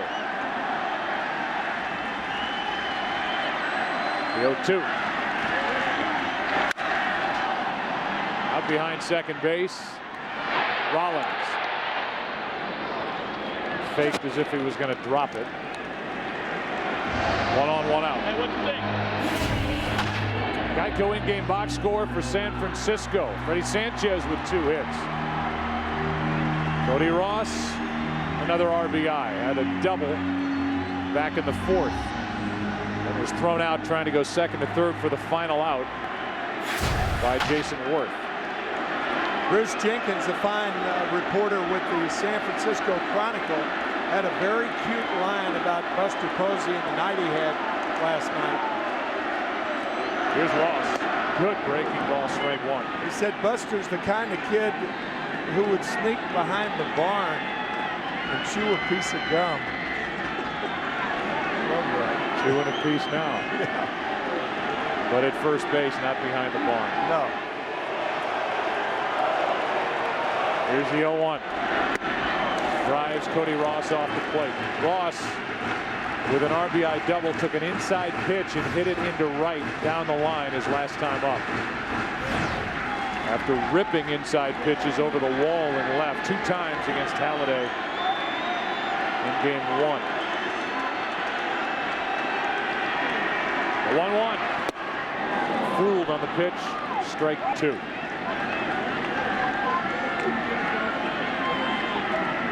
Rain has stopped.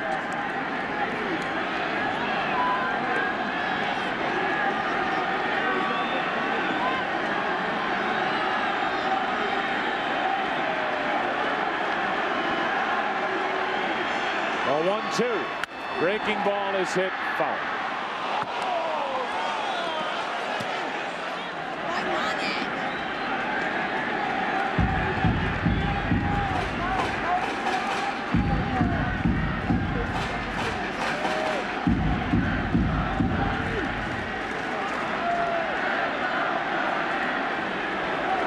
Dave Rigetti, his 11th year as a pitching coach here in San Francisco. He was the pitching coach when the Giants last went to the World Series in 2002.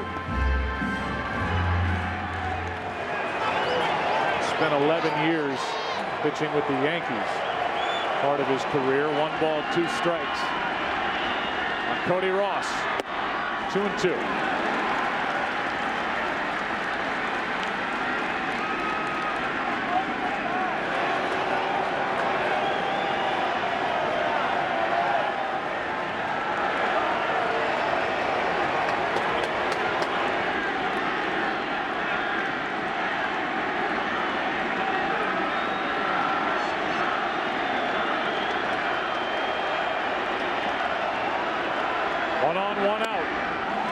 Inside, another full count.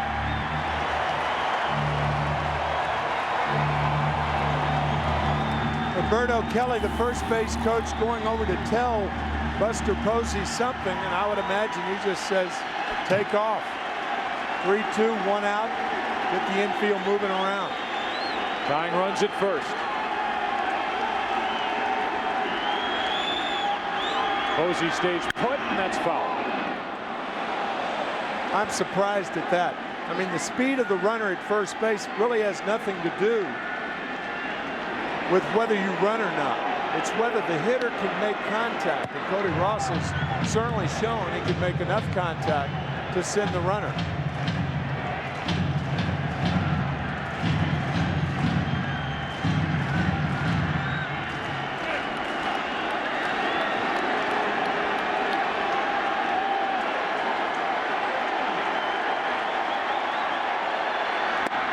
Two out and a strikeout for Halladay. That's number 4 on the night. Trying to pitch around a leadoff walk. Now it's Sandoval pitch by pitch. He finally got the breaking ball where he wanted to with the count 1-1. Cody fouling off a few pitches. It's 2-2. He missed inside. Fouled off another one and then gets the breaking ball right where he wanted it.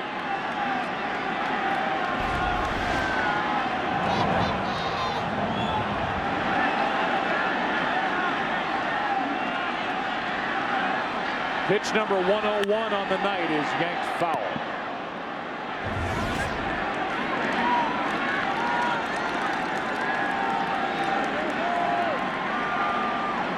Second inning, the most pitches thrown, and it was a 1-2-3 inning. Uribe made him work for the final out. Sandoval is 0 for 2. Top 13 home runs during the regular season. He hit 268. 0-1. That's a base hit into right. Buster Posey will stop at second, 2 on, 2 out.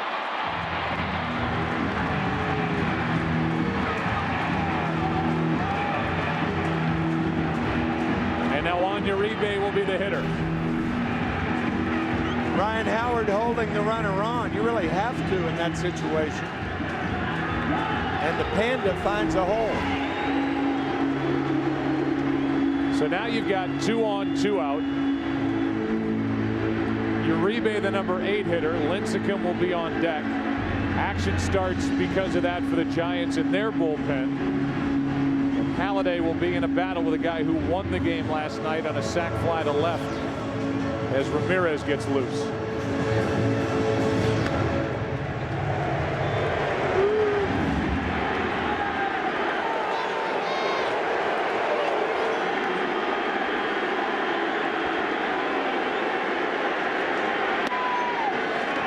Ball 1.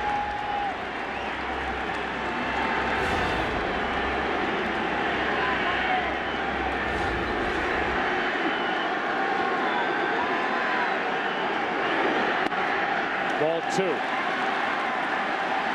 Strong throwing arms in center field with Victorino and right field with Worth. Buster Posey does not have good speed. He's the lead runner at second. Represents the tying run, 2-0. Good breaking ball from Halladay, strike 1.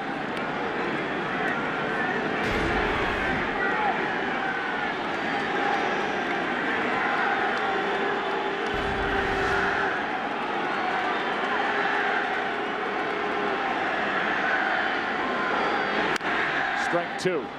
And now Mike Fontenot has come into the on-deck circle where Lincecum was before.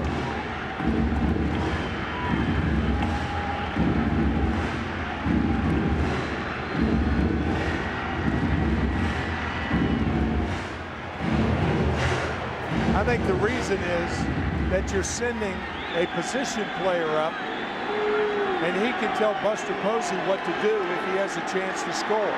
Pitchers can't do that. 2 on, 2 out, 2-2 pitch. Full count. That's a key play right there because now it's 3-2. The runners will be off. No chance for an outfielder to throw out Posey in case Uribe gets a hit.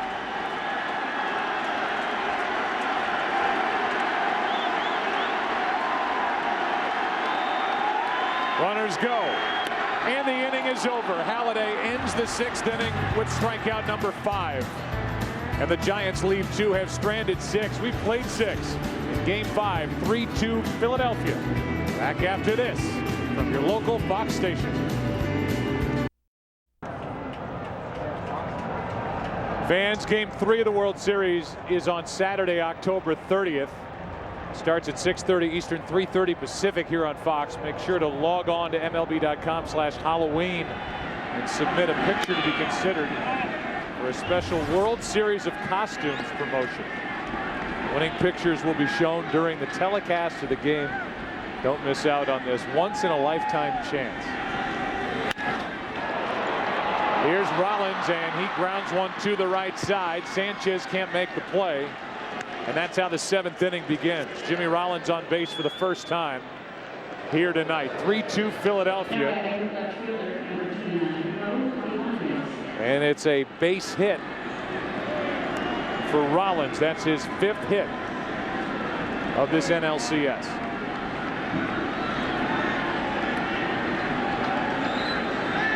So Lincecum gives up his first hit in an inning tonight other than the 3rd, and Affeldt, the left-hander, will get loose for the Giants in their pen as Ibanez will stand in.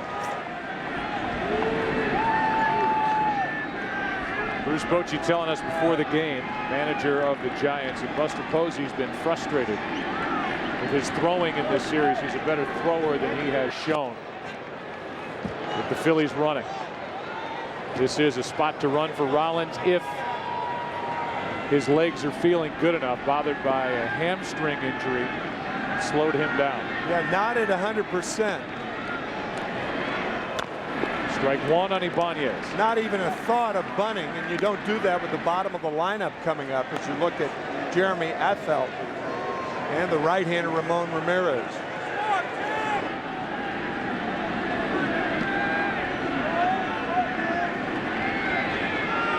Ibanez has a hit. He's lined out.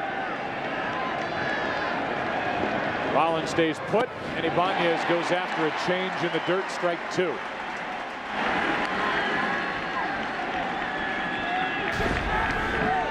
This was a mean changeup.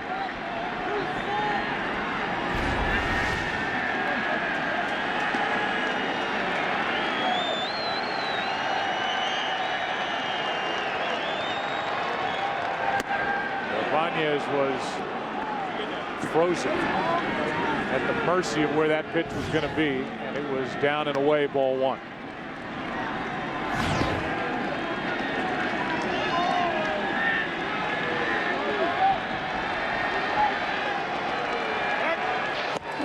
If you're thinking about Philadelphia's bullpen, we talked to Charlie Manuel about his arms down there, and he said the only guy that I'm a little worried about tonight is Madsen, who went an inning and 2/3 last night. Is available, but maybe not for long relief work here tonight. We're in the 7th. Ibanez goes around and strikes out. Strikeout number 7 for Lincecum. Mitch Williams and I were talking the other day about Lincecum's changeup. Bruce Bochy refuses to call it a splitter, but it certainly acts like one. And he really holds it like a splitter. So whether it's a splitter or a changeup, it's very, very effective. Now Contreras gets loose again. 3rd time Jose Contreras has been up for Philadelphia. Ruiz at the plate. Ross Glode on deck. And it looks like Halliday's night is finished. Strike one.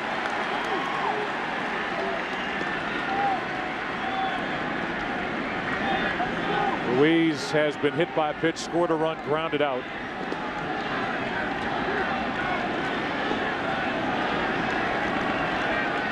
The 0-1. Ball and a strike.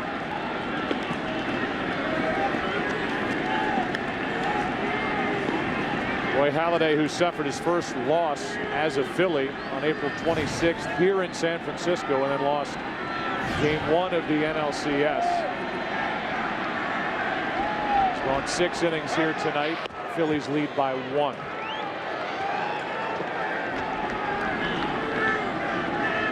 Giants have out-hit Philadelphia 6-4. San Francisco has won 9 of the last 11 played between these two here in this park. Here's a 1-1 pitch. There goes Rollins. Throw by Posey. Too late. And Rollins gets the steal. That's his first of the postseason. He chose the right pitch on which to run. Posey had to reach back on the inside part, bring the glove all the way around, so the transfer took a long time, permitting Rollins to slide under the tag.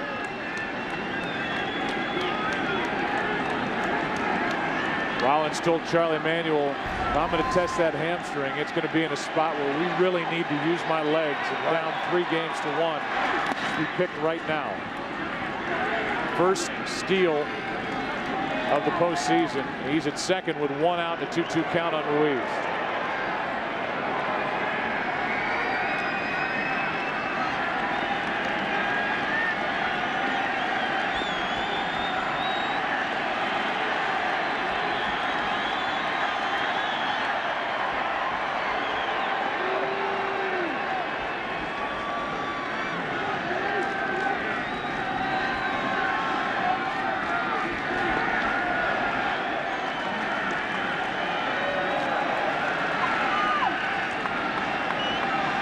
The 2-2.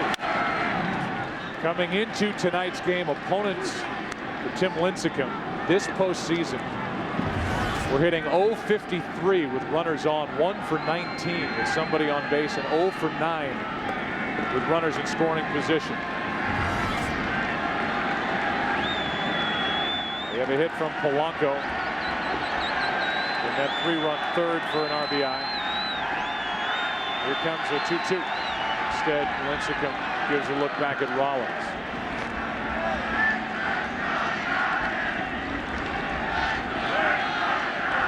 Remember, from a pitcher's standpoint, you can fake to second or third, but not home or first. There goes Rollins, and he steals third. Sandoval with the decoy tag on Rollins. He didn't have the ball, and he went down for the tag anyway. Rollins with a great jump. Posey dropped the ball. Here's the decoy, the phantom tag. So 2 stolen bases. Now the infield has to come in.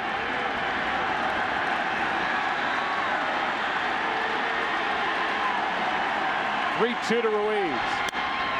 It's a big spot for Philadelphia, up by 1.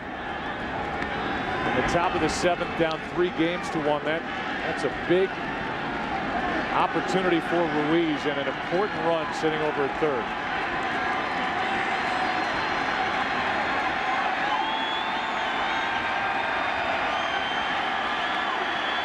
Postseason performer Ruiz takes ball 4, and it's first and third, 1 out. That's the first walk of the night by Lincecum. And here comes Ross Globe.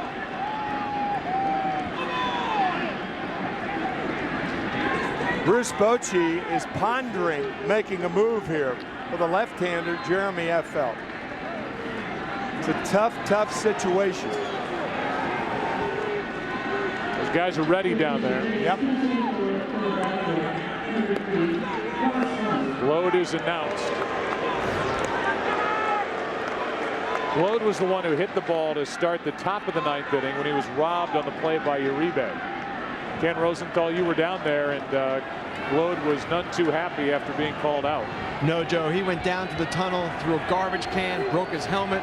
There were some other unidentified flying objects around. He wasn't sure whether he was safe or out. He was just upset he didn't get there. First and third for Globe. RBI chance, and he lines one for a double play. Hide the trash can.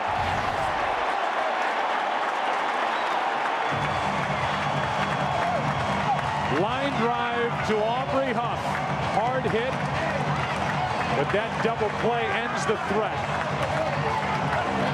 And it's time to stretch in Game 5.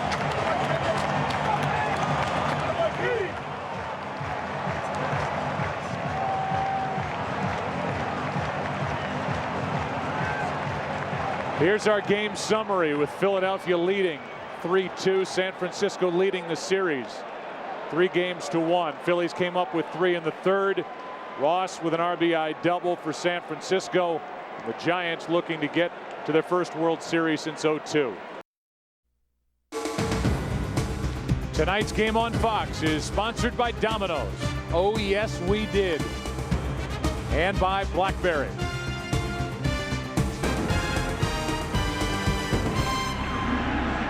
How about Tim Lincecum, after straining Jimmy Rollins at third base, says, "You stay there." Pretty easy to lip read that, and he did. His night is finished. Going 7. He leaves trailing 3-2 as Contreras takes over. Both starters now out of there as Fontenot bats, leading off, hitting for Lincecum. There are the numbers for Contreras. 1-0. 1 ball, 1 strike.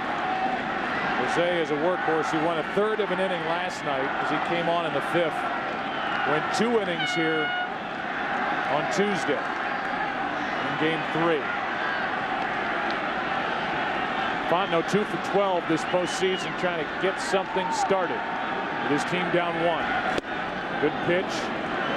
On the hand, strike 2.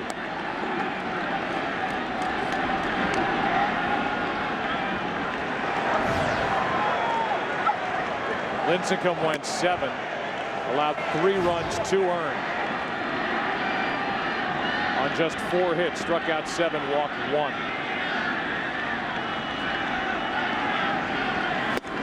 Fontenot strikes out to start the 7th.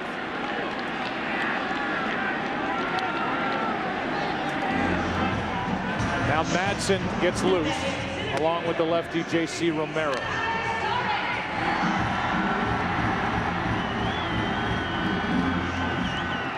Lefty and a righty in case Charlie Manuel wants to mix and match. The rest of this bottom of the 7th. Torres, a switch hitter, is 1 for 2 with a walk, a single, and he's reached on an error. Breaking ball in for strike 1. I tell you, Joe, we have seen Jose Contreras over the years,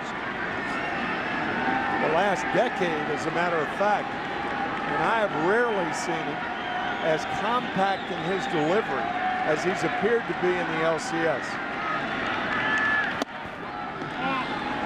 1 ball, 1 strike.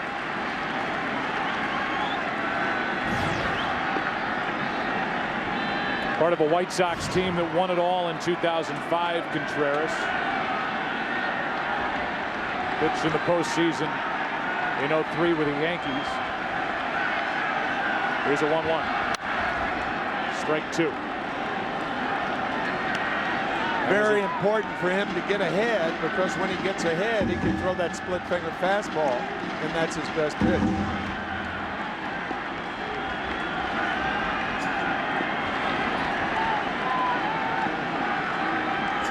Leadoff man Fontenot struck out. It's that splitter grip. The Wheeler won't change inside his glove. 1-2 pitch. 2-2.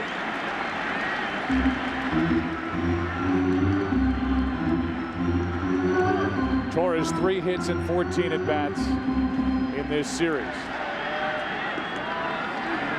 5 hits for this entire postseason after hitting .268 during the regular year. Had a rough September.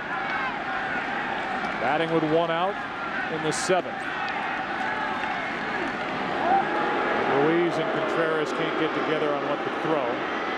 So while they talk, I'll tell you that Chevrolet and baseball have teamed up to give fans a chance to win postseason tickets for an all-new 2011 Chevrolet Cruze.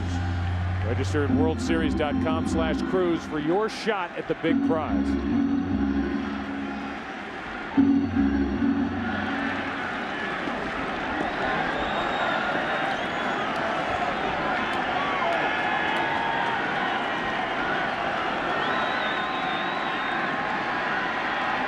The 2-2. To his left, Rollins can't get there. And the tying run is on with 1 out here in the 7th.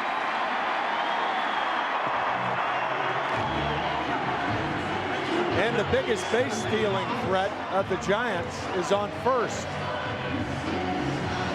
And that split finger fastball is the toughest pitch for a catcher to handle. when a guy tries to run. A lot of catchers won't even call that pitch with a fast guy on at first base. So we'll see how Contreras and Ruiz work Sanchez.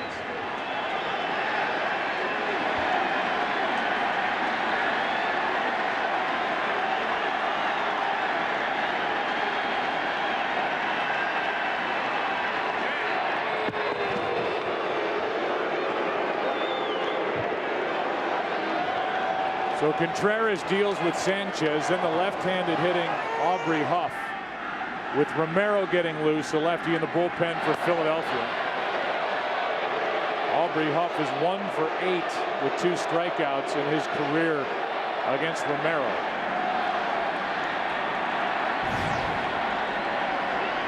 And hitless tonight.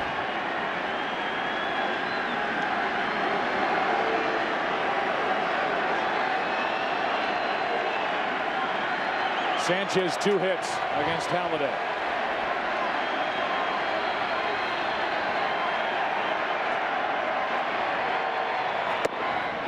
Ball 1 inside.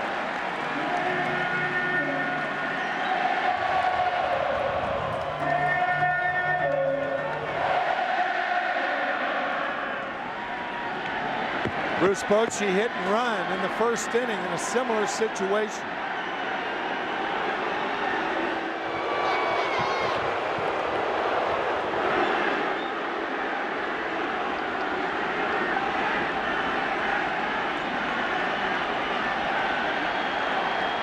Each side has turned to double play tonight.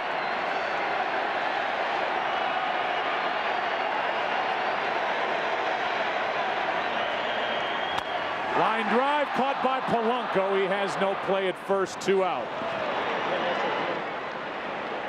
And we'll see if that Romero-Aubrey Huff matchup is coming next. That ball was in on Freddie Sanchez a bit, was not hit hard, but was a line drive caught by Polanco. And here comes a lefty. Romero will make his NLCS debut in 2010 here in the 7th.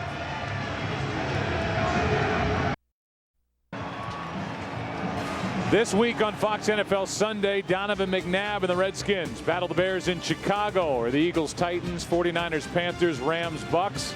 Or the Cardinals head to Seattle to take on the Seahawks. Coverage begins Sunday, noon Eastern, 9 a.m. Pacific, with a Ford Fox NFL pregame show brought to you by the all-new Ford Edge Drive One. Here is J.C. Romero. Worked only 2/3 of an inning this postseason and has not pitched in this series. Pitching to Aubrey Huff. Ball 1 inside. One of the problems that Romero has is putting the ball on the right side of the plate. Aubrey Huff is an inside hitter, and that's why this situation in this confrontation a little more dangerous than normal. You can't get the ball outside the left-handed batters. Tying run at first, 2 out. And a ball to make it 2-0.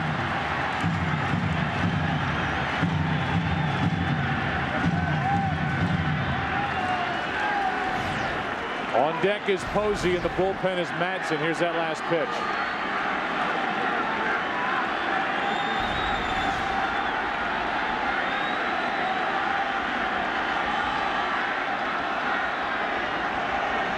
The 2-0. Jam shot. Caught by Utley, who just hangs on. Right into the edge of his glove, and the inning is over. Into the 8th. Game number 5. Still 3-2 Philadelphia.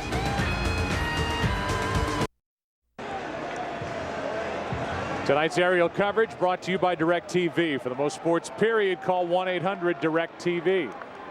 Top of the order for Philadelphia against the new right-hander, Sergio Romo. Pitched here last night. Has a win this postseason. First up is Victorino. Breaking ball was working well for him last evening. He went 2. Allowed 1 hit, struck out 3. Except for that slider to Placido Polanco doubled into left center field to tie the game in the 8th. Here is a 1-0 pitch. Inside corner, a ball and a strike. Victorino is 0 for 3.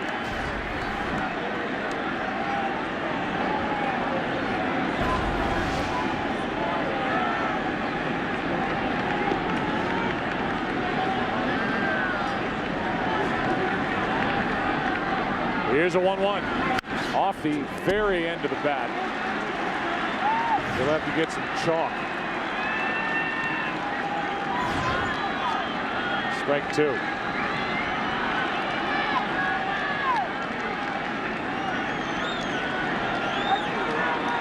That was one of those situations where you hit it before it hits you.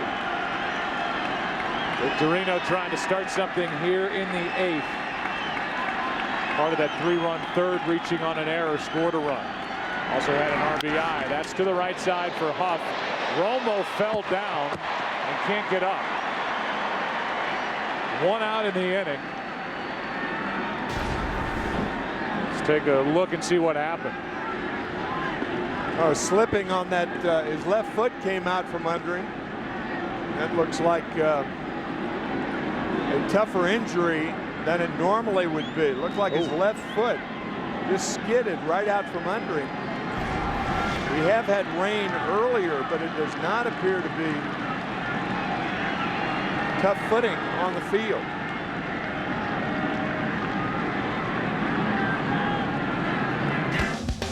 So we give you, while they talk on the mound, tonight's Blackberry Series summary. Game 1, Lincecum and Cody Ross led the way in a win over Halliday. Roy Oswalt was terrific in Game 2. Game 3, it was Matt Payne. Daytime baseball here in San Francisco. Last night, a Giants walk-off win on a sac fly by Juan Uribe. 6-5, and all but 2 of the postseason games for the Giants here in 2010 have been 1-run games, and this is another. 3-2 in the 8th. Polanco has an RBI hit, 1 for 3. Madsen gets loose for the 8th when Posey, Burrell, and Ross will bat. 3 right-handed batters. Oh! Ball 1.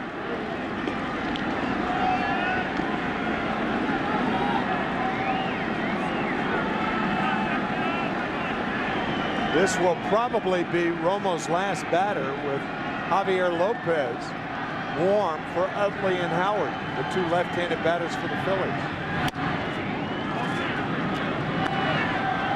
Actually, that's Jeremy Affeldt, the left-hander.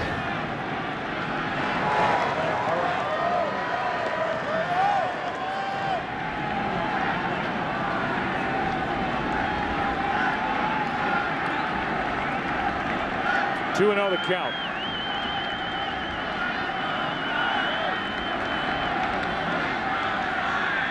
With 1 out, nobody on.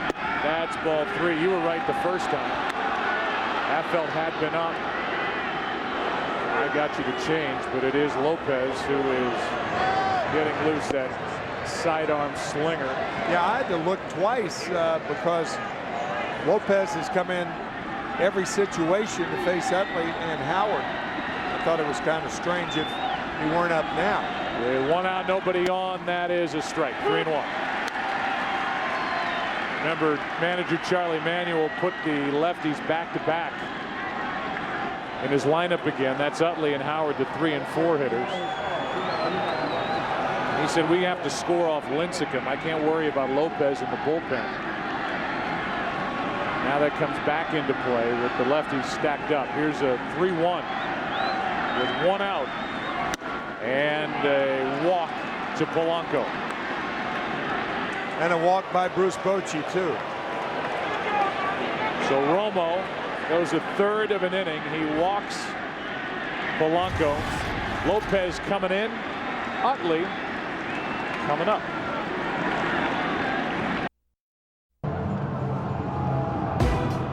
Batmobile out in the water. Tomorrow night, Game 6 of the ALCS. between the Yankees and the Rangers. That starts at 8 Eastern, 5 Pacific on TBS, then Saturday if necessary, and it would become necessary if Philadelphia wins here tonight. Game 6 of the NLCS between the Giants and Phillies right here on Fox. Check local listings for the start time in your area. Here's Javier Lopez, who has been a real weapon against the left-handed hitters for Philadelphia. Utley first up. Nobody knows that any better than Chase Utley, who is 0 for 8 lifetime against Lopez. He is a tough left-hander. Ball 1 down and away. Romo went 1/3 of an inning, 1 walk.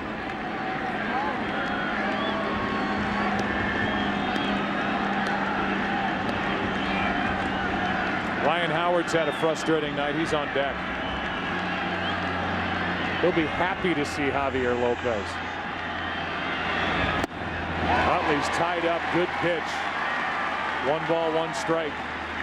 There's not a left-handed batter alive who is happy to see Javier Lopez. Yes, but he doubled off him last night, and he struck out 3 times against Lincecum.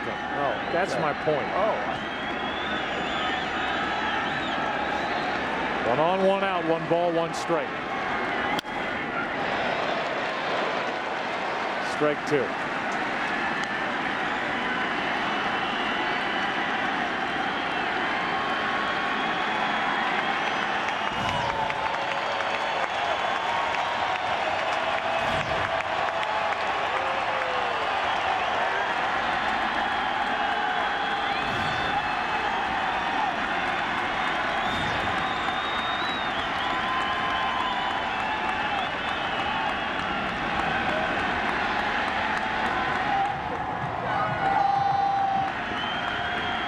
On 1 and 2, Utley takes ball 2.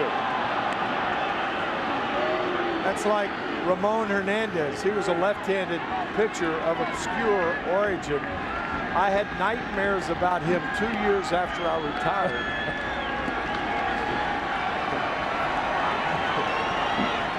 A left-hander of obscure origin. Like he was from Mars as far as I was concerned. Here's a 2-2. Got him looking 2 away.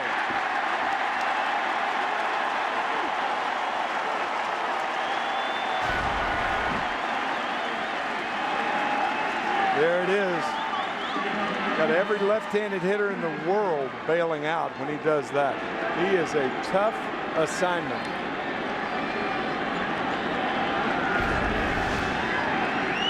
Now Ryan Howard, who is 1 for 6 lifetime against Javier Lopez. That one coming last night. Batting with 1 on, 2 out. Howard hung in well and doubled into left center field. Takes a ball just off the corner. On deck is Worth. This would be Lopez, his last hitter of this inning. The bottom of the 8th, 4, 5, and 6 hitters for the Giants. 1-0.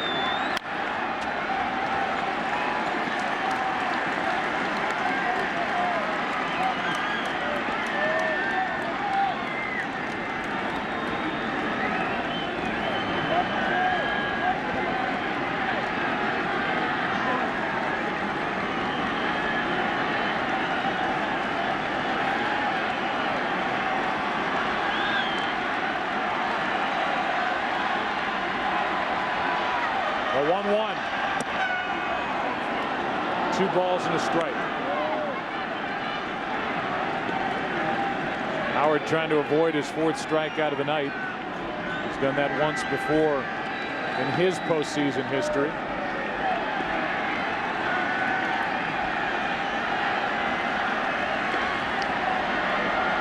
Here's the 2-1. Fly ball into left. Burrow barely has to move into the bottom of the 8th inning, game 5. Giants trying to clinch here tonight, trailing Philadelphia 3-2. Journey. Tonight's game on Fox is sponsored by Travelers Insurance for auto, home, and business. Well, here we go into the bottom of the 8th, and it's Ryan Madsen taking over in a 3-2 game Phillies lead, facing elimination here tonight. Buster Posey is first up, then Burrell and Ross. And this is all eventually leading to the Phillies' hope, an appearance by Brad Lidge, who hasn't worked since game 1. Here's Posey. Ball 1. Posey hitless tonight.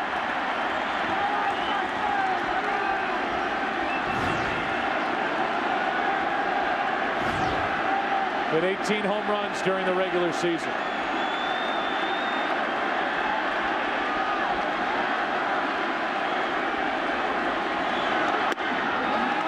Two and 0.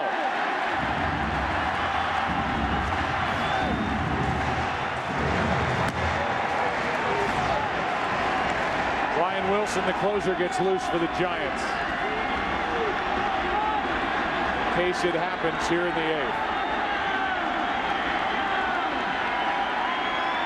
The 2-0 on the outside corner, 2-1.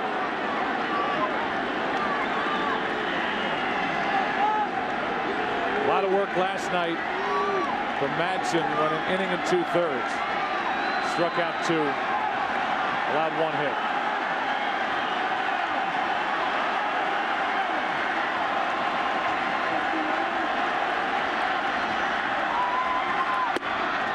Two and 2 as he pumps home a 93-mile-per-hour fastball. Giant hitters looking for fastball or change against Madsen. No breaking balls. Eliminated.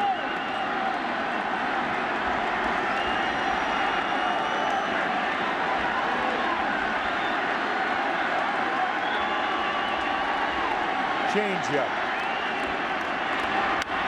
Off the hands. I beg your pardon. That was a fastball.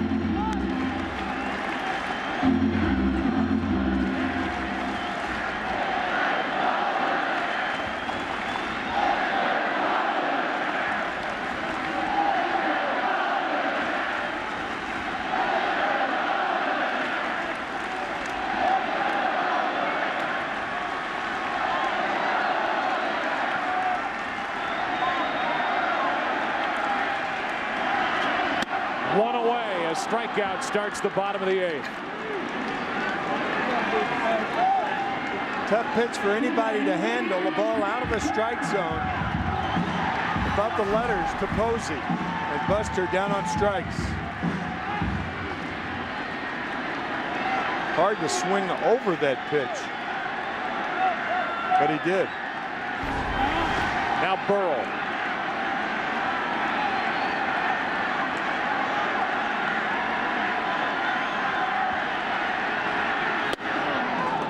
Burrell, who was out of baseball for 10 days when he was cut loose by the Tampa Bay Rays. Struggled as their DH after a down year last year. Longtime Philly.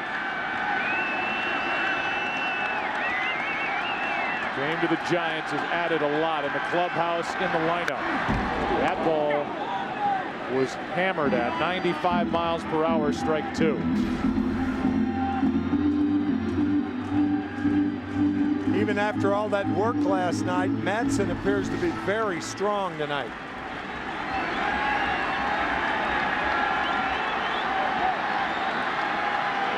Sleep in November. Been a baseball expression for years and years. Doesn't really work all that much anymore because the World Series goes into November. Well, that's true. 1 out, nobody on, an 0-2 count on Burrell. And he got it. Back-to-back strikeouts to start the 8th for Ryan Madsen. That's a little cut fastball from Madsen. Right in a good spot to get Burrell.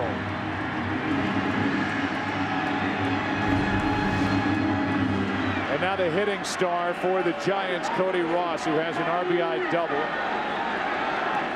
and who has hit 4 home runs this postseason. The Giants as a team have hit 5.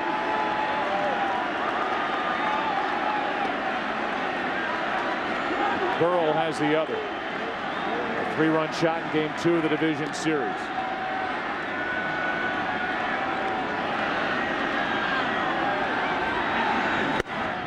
Wide, ball 1.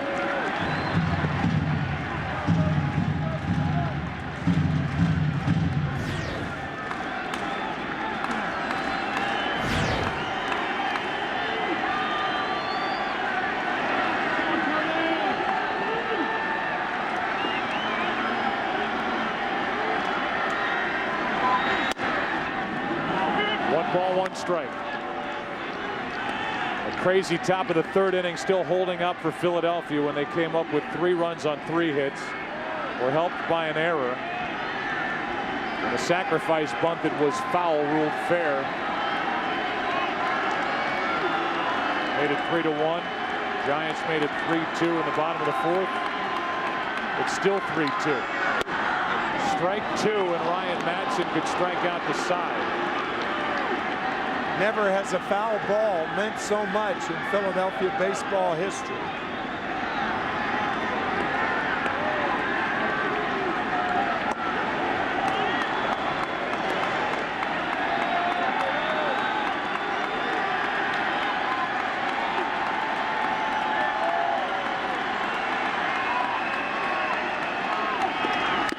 Inning over, Madson struck out the side. First Posey, then Burrell, then Cody Ross. How about that piece of work from Ryan Madson into the 9th, Game 5. Still 3-2, Philadelphia.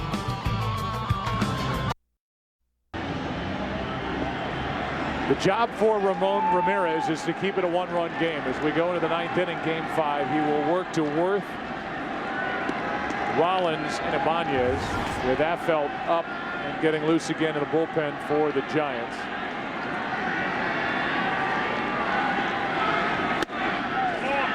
Ball 1. Just watching Brad Lidge get loose down there, you think about the life of a closer and what must be running through his mind. He hasn't worked since Game 1. It was not a real sharp inning. And he knows he's coming into this game in the bottom of this 9th inning, and if he does his job, this series goes back to Philadelphia. If he doesn't, blows the save or loses the game, the Giants go to the World Series, and that's a ticket is stamped here tonight. Brad has only worked 2 innings in 2 games in the postseason. 1 inning in the LDS, and as you said, 1 in Game 1. Worth flies one down the right field line into the corner.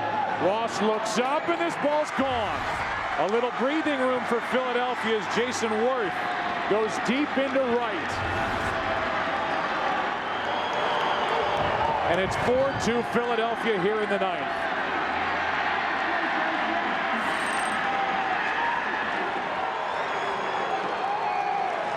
Jason Worth hitting a ball down the line. It is very difficult to hit it down the line, particularly if you're a right-handed batter. Tremendous power the other way.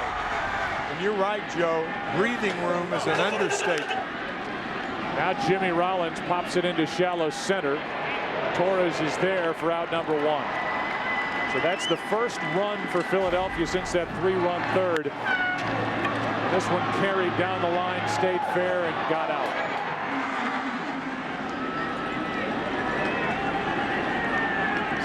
Second home run to right field by Jason Worth in this series. And in National League history, ties for the most all time. Pujols, Edmonds, and Chipper Jones. 13, he hit 2 with LA. That's his 11th as a Philly. And that's a franchise record. A strike on the outside part from Ramirez.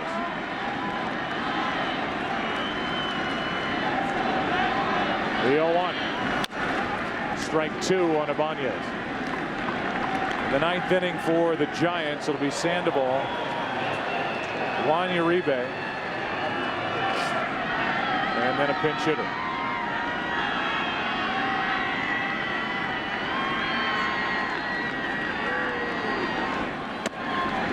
Former Boston Red Sox right-hander Ramirez misses ball 1.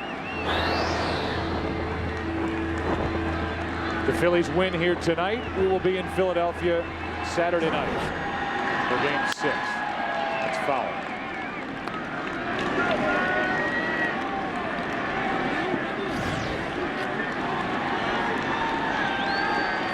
It would be a rematch of Game 2. The game the Phillies won 6-1 behind Oswalt against Jonathan Sanchez. 2-2. Oswalt went 8, allowed a run on 3 hits. He got the loss here last night in relief in the 9th. Sanchez got into the 7th, allowed 3 runs on 5 hits, struck out 7 through 100 pitches. Here's a 2-2. Up the middle. Ibanez has his 2nd hit of the night. So even with Affeldt ready, Bruce Bochy stays with Ramirez, and it's a runner at first with 1 out here in the 9th for Ruiz. He's 0 for 1 with a run scored. The reason Bruce did not make a move, you got to think, is that Carlos Ruiz right-handed, Ben Francisco, the best pinch hitter available left for the Phillies, is on deck, also right-handed. Ruiz takes a ball. Lead-off home run. Rollins fly to center. Ibanez a base hit. And Francisco getting ready to bat for Madsen, who struck out the side in the bottom of the 8th against the heart of the Giants lineup. Here's a 1-0. 2-0.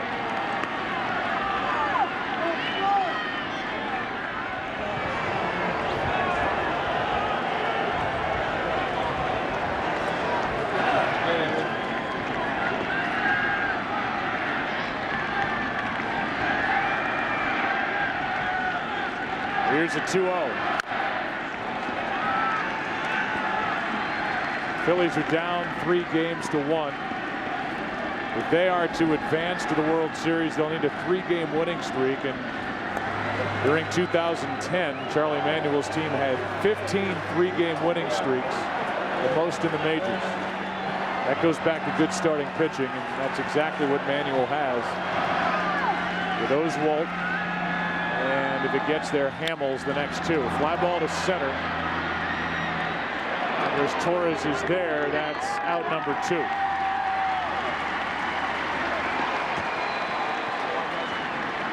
The batter will be Francisco.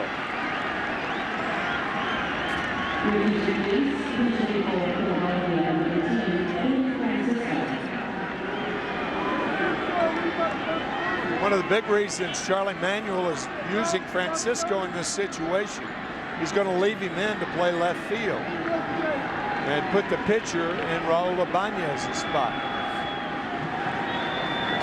That's what he's doing right now.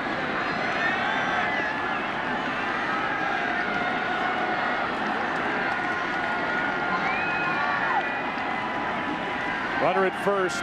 Ibanez 2 out. Check swing ground ball to Sandoval. A lot of ground to cover. Wide throw and safe. And it's 2 on, 2 out.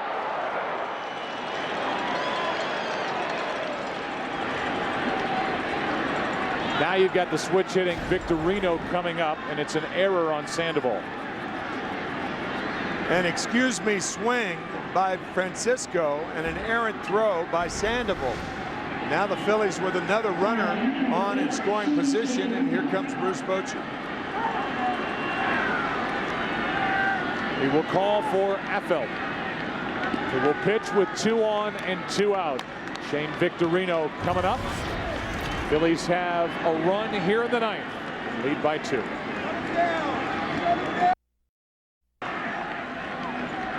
Game 5 just after the top of the hour, 8 o'clock here on the West Coast. 11 o'clock back east. That's us, Joe, Tim, and Ken. And Philadelphia trying to send this series back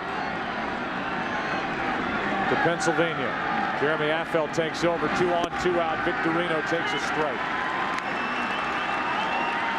Shane is 0 for 4. Does have an RBI and a run scored.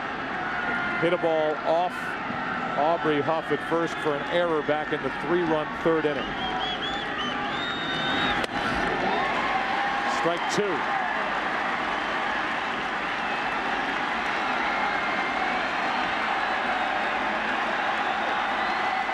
Halladay, the starter, still out there. He went 6. In line for the win. Here's an 0-2 from Affeldt. Ball 1.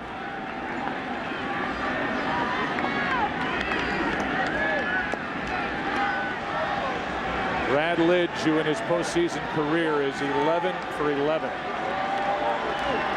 Saving games for Philadelphia. Had that perfect year in 2008 when the Phillies won it all. Struggled last year, struggled at times this year, ended the season hot. A 1-2, 2-2.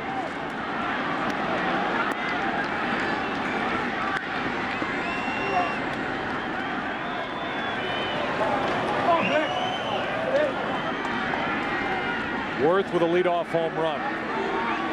Phillies trying to get more. 2 on, 2 out. Wide eyes of Shane Victorino staring out at Affeldt. 2-2. Full count. So from an 0-2 count to a full count with Polanco on deck and nobody up for the Giants in their pen. And that's an important pitch. Obviously, there was one earlier in the game. But when that 2-2 count becomes 3-2 with 2 outs, then your runners are off. That's Ibanez at second, Francisco at first.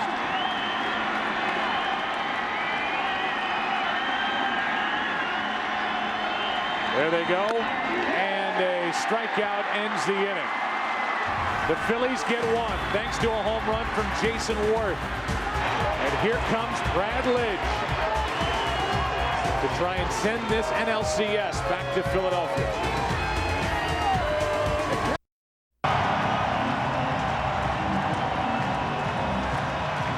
Brad Lidge takes over as we move into the bottom of the 9th inning of Game 5. Philadelphia leading 4-2. Facing elimination here tonight. We were talking about what runs through the mind of a closer in the top of the 9th on the road. Mitch Williams, a former Philadelphia closer. What's it like out there getting ready in a situation like this? Well, I'll tell you what, Joe, the best part that happened there in the top of the 9th was a home run by Jason Worth. Now Brad Lidge actually feels like he can make a mistake and get away with something. First thing he's got to do, strike 1. That's all you're thinking about coming in this situation. They can't score 2 if they don't get 1 on.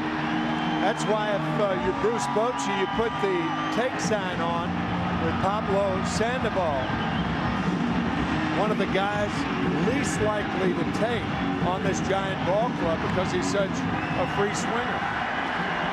Brad's got to be comfortable. He doesn't have great command of his fastball, so it wouldn't surprise me to see him go right to his slider.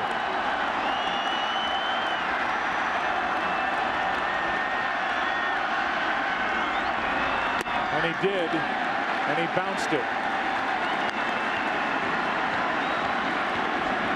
Lidge working on 4 days of rest.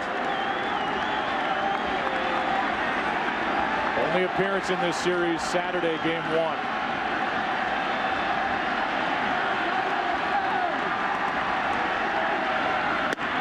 Strike 1.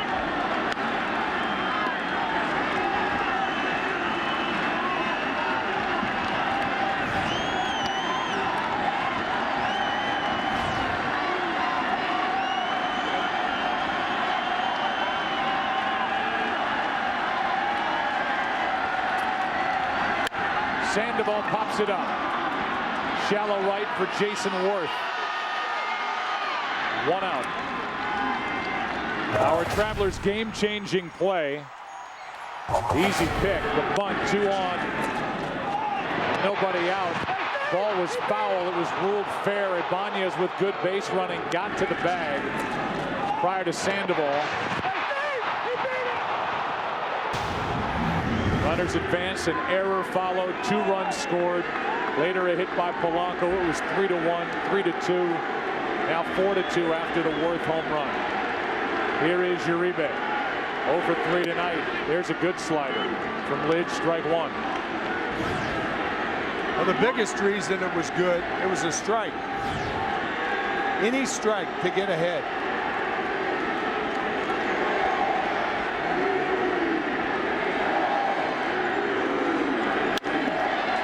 Rollins to his left, stabs it, throws it, 2 out.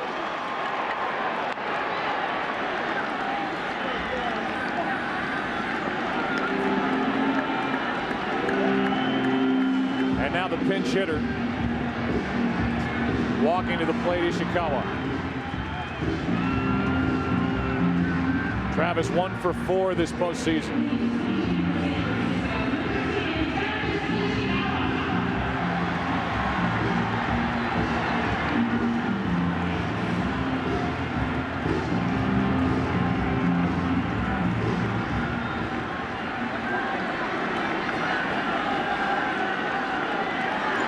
Two out, nobody on.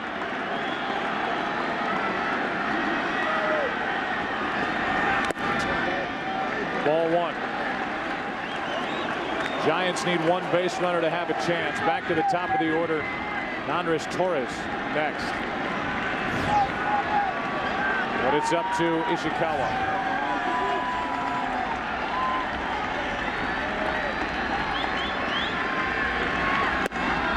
Strike 1. Halladay was good enough here tonight. 2 runs, 6 hits. A couple of walks, 5 strikeouts in 6 innings. Lidge trying to end it. Ball 2.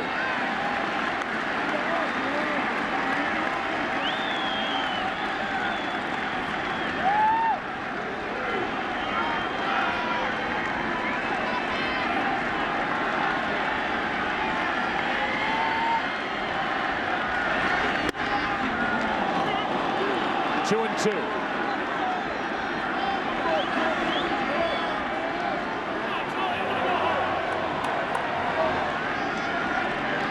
Lidge, who converted 17 of his last 18 save opportunities, trying for an uneventful night. Back to Philadelphia we go as the Phillies win Game 5, 4-2. Convincing performance by Brad Lidge to save it for Roy Halladay. And all of that work done on the heels of the work done by Contreras, Romero, Madsen. A big night for the Philadelphia bullpen.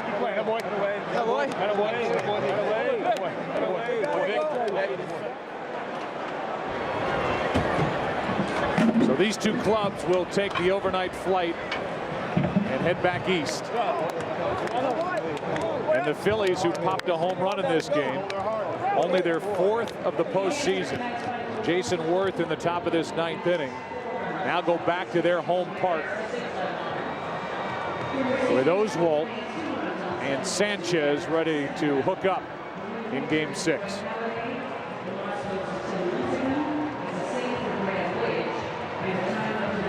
Four runs, 6 hits, 1 error for Philadelphia. 2 runs, 7 hits, 2 errors for the Giants, who cannot clinch here at home. Let's go down to the field and Ken Rosenthal. Thanks, Joe. Roy, you only allowed 2 runs in 6 innings, yet it seemed like you didn't have your best stuff command. Tell us how you got through it. Just battling. You know, we were able to get the lead, and you're just trying to do all you can to hold it. Would have liked to got deeper, but bullpen did a great job for us. And you know, we're playing another one back home. Your bunt. Now you can tell us the truth. Fair or foul? What happened? I don't know. I mean, it happened so quick. It hit right on top of the plate, and by the time he picked it up, I couldn't tell. You're going home for game 6 and possibly 7. Would you be available in the bullpen for 7? I'll do whatever they tell me. Also, Roy, one last thing. First inning, Burrell reacted to you, yelled at you. You seemed to be staring in. Was it at him or was it at the umpire? What happened there? No, I was just looking what was going on, and he started yelling. But he's a competitor. Everybody out here wants to compete, and emotions are running high. That's what makes it fun. Roy, thank you very much. Thank you. Jason, your home run in the 9th inning, only the 3rd by a visiting right-handed hitter this season to clear the right field wall. So don't tell me you were trying to do that.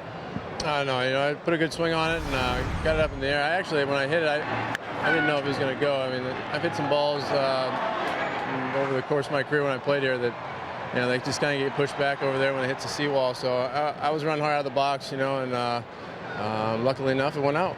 Howday Lincecum again tonight. What did you think of both? Doc battled and kept us in the game, and Lincecum had good stuff, and pretty much typical what we've seen from him in the past. We were able to push some runs across, and we were on top. So we head back to Philly, which is good. Jason, how confident are you going back home for 6 and possibly 7? I mean, we got nothing to lose. I mean, we're heading back in our stadium with our fans and where we like to play, and it was a battle to get back there. So we'll hop on the bird tonight. We've got a day off tomorrow, and we'll get ready to play. Jason, thanks a lot. Joe, back to you. Let him hop on the bird. Let him go home. 4-2, Philadelphia wins it here in game number 5. The Giants trying to stamp their ticket to the World Series. Denied by Philadelphia here tonight in San Francisco. Chris, Mitch, and Eric coming up after the break. Phillies win it, forcing game 6 on Saturday night. 4-2 the final. Back to San Francisco after this.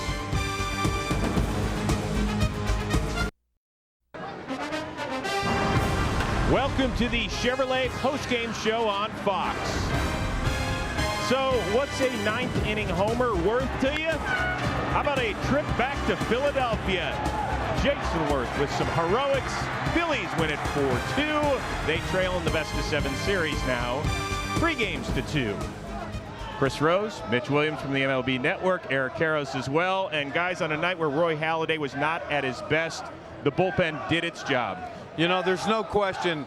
Contrary to what the paper is going to say tomorrow, what the stat sheet is going to say tomorrow, a lot of times the save, it happens in the 8th inning. And tonight, Ryan Madsen coming in a 1-run ball game, blew through the 4, 5, 6 hitters of the San Francisco Giants, striking out the side, enabling Worth to hit that solo homer to give him a 2-run cushion. Brad Lidge gets the save, but in my book, it was Ryan Madsen that saved that game. You're right. And I think right now the momentum shifts to Philadelphia. And even though they're down 3-2, it says Jason Worth said in his interview, we've got nothing to lose. The pressure is on the San Francisco Giants. They were up 3-1. The expectations, they close it out and go to the World Series. Well, now Philadelphia goes back. They've got Roy Oswalt on Saturday, who has not lost at Citizens Bank, and then Cole Hamels, in game 7. I'll tell you what, Philadelphia is looking good. All right, well, first things first, let's set the pitching matchup once again for Saturday night. It was Roy Oswalt, who, as you mentioned, is unbeaten all-time at Citizens Bank Ballpark. He's going to be taking on Jonathan Sanchez. It is a rematch of Game 2 in which Oswalt was just dominant. But let's remember, he was the losing pitcher last night here. He also threw a side session as well. Mitch, what impact, if any, will that have on his performance Saturday? I really don't think it's going to impact him at all. It was his side day. He did not end up throwing a ton of pitches in the loss because they scored so quickly. He's going to have the off day tomorrow, come back Saturday. He's a country boy. He's going to take it and throw it. Well, and I think you've got to watch Jonathan Sanchez. Remember, his first inning in Philadelphia, he walked 3, had a very rough inning, threw a ton of pitches. He settled down after that. And this game is going to be like all the others we've seen so far, a pitching duel. Who crumbles first or who makes that first mistake? That's going to be the difference in the ball game. But right now, Philadelphia going back home with those two defending National League champions in a good spot. So once again, you're going back home to Philadelphia. Yeah. Guess what? You got some roommates. There you go. I got some partners going with me. What's for dinner tomorrow night? A whole lot of nothing out of you. All right, coming up next, it is your late local news, except on the West Coast when it will be seen at its regularly scheduled time. Then join us for Game 6 of the NLCS Saturday. Now, once again, if the Yankees win tomorrow night in Texas, then we're going to be coming on at 3:30 Eastern. If the Rangers win, then we're going to be coming on at 7:30 p.m. Eastern on Saturday night. So check that out. Then on Sunday, it's Week 7 NFL action highlighted by Donovan McNabb and the Redskins traveling to the Windy City to battle the Bears. It all begins with the pregame show at noon Eastern, 9 a.m. Pacific time. Promotional consideration paid for by the following.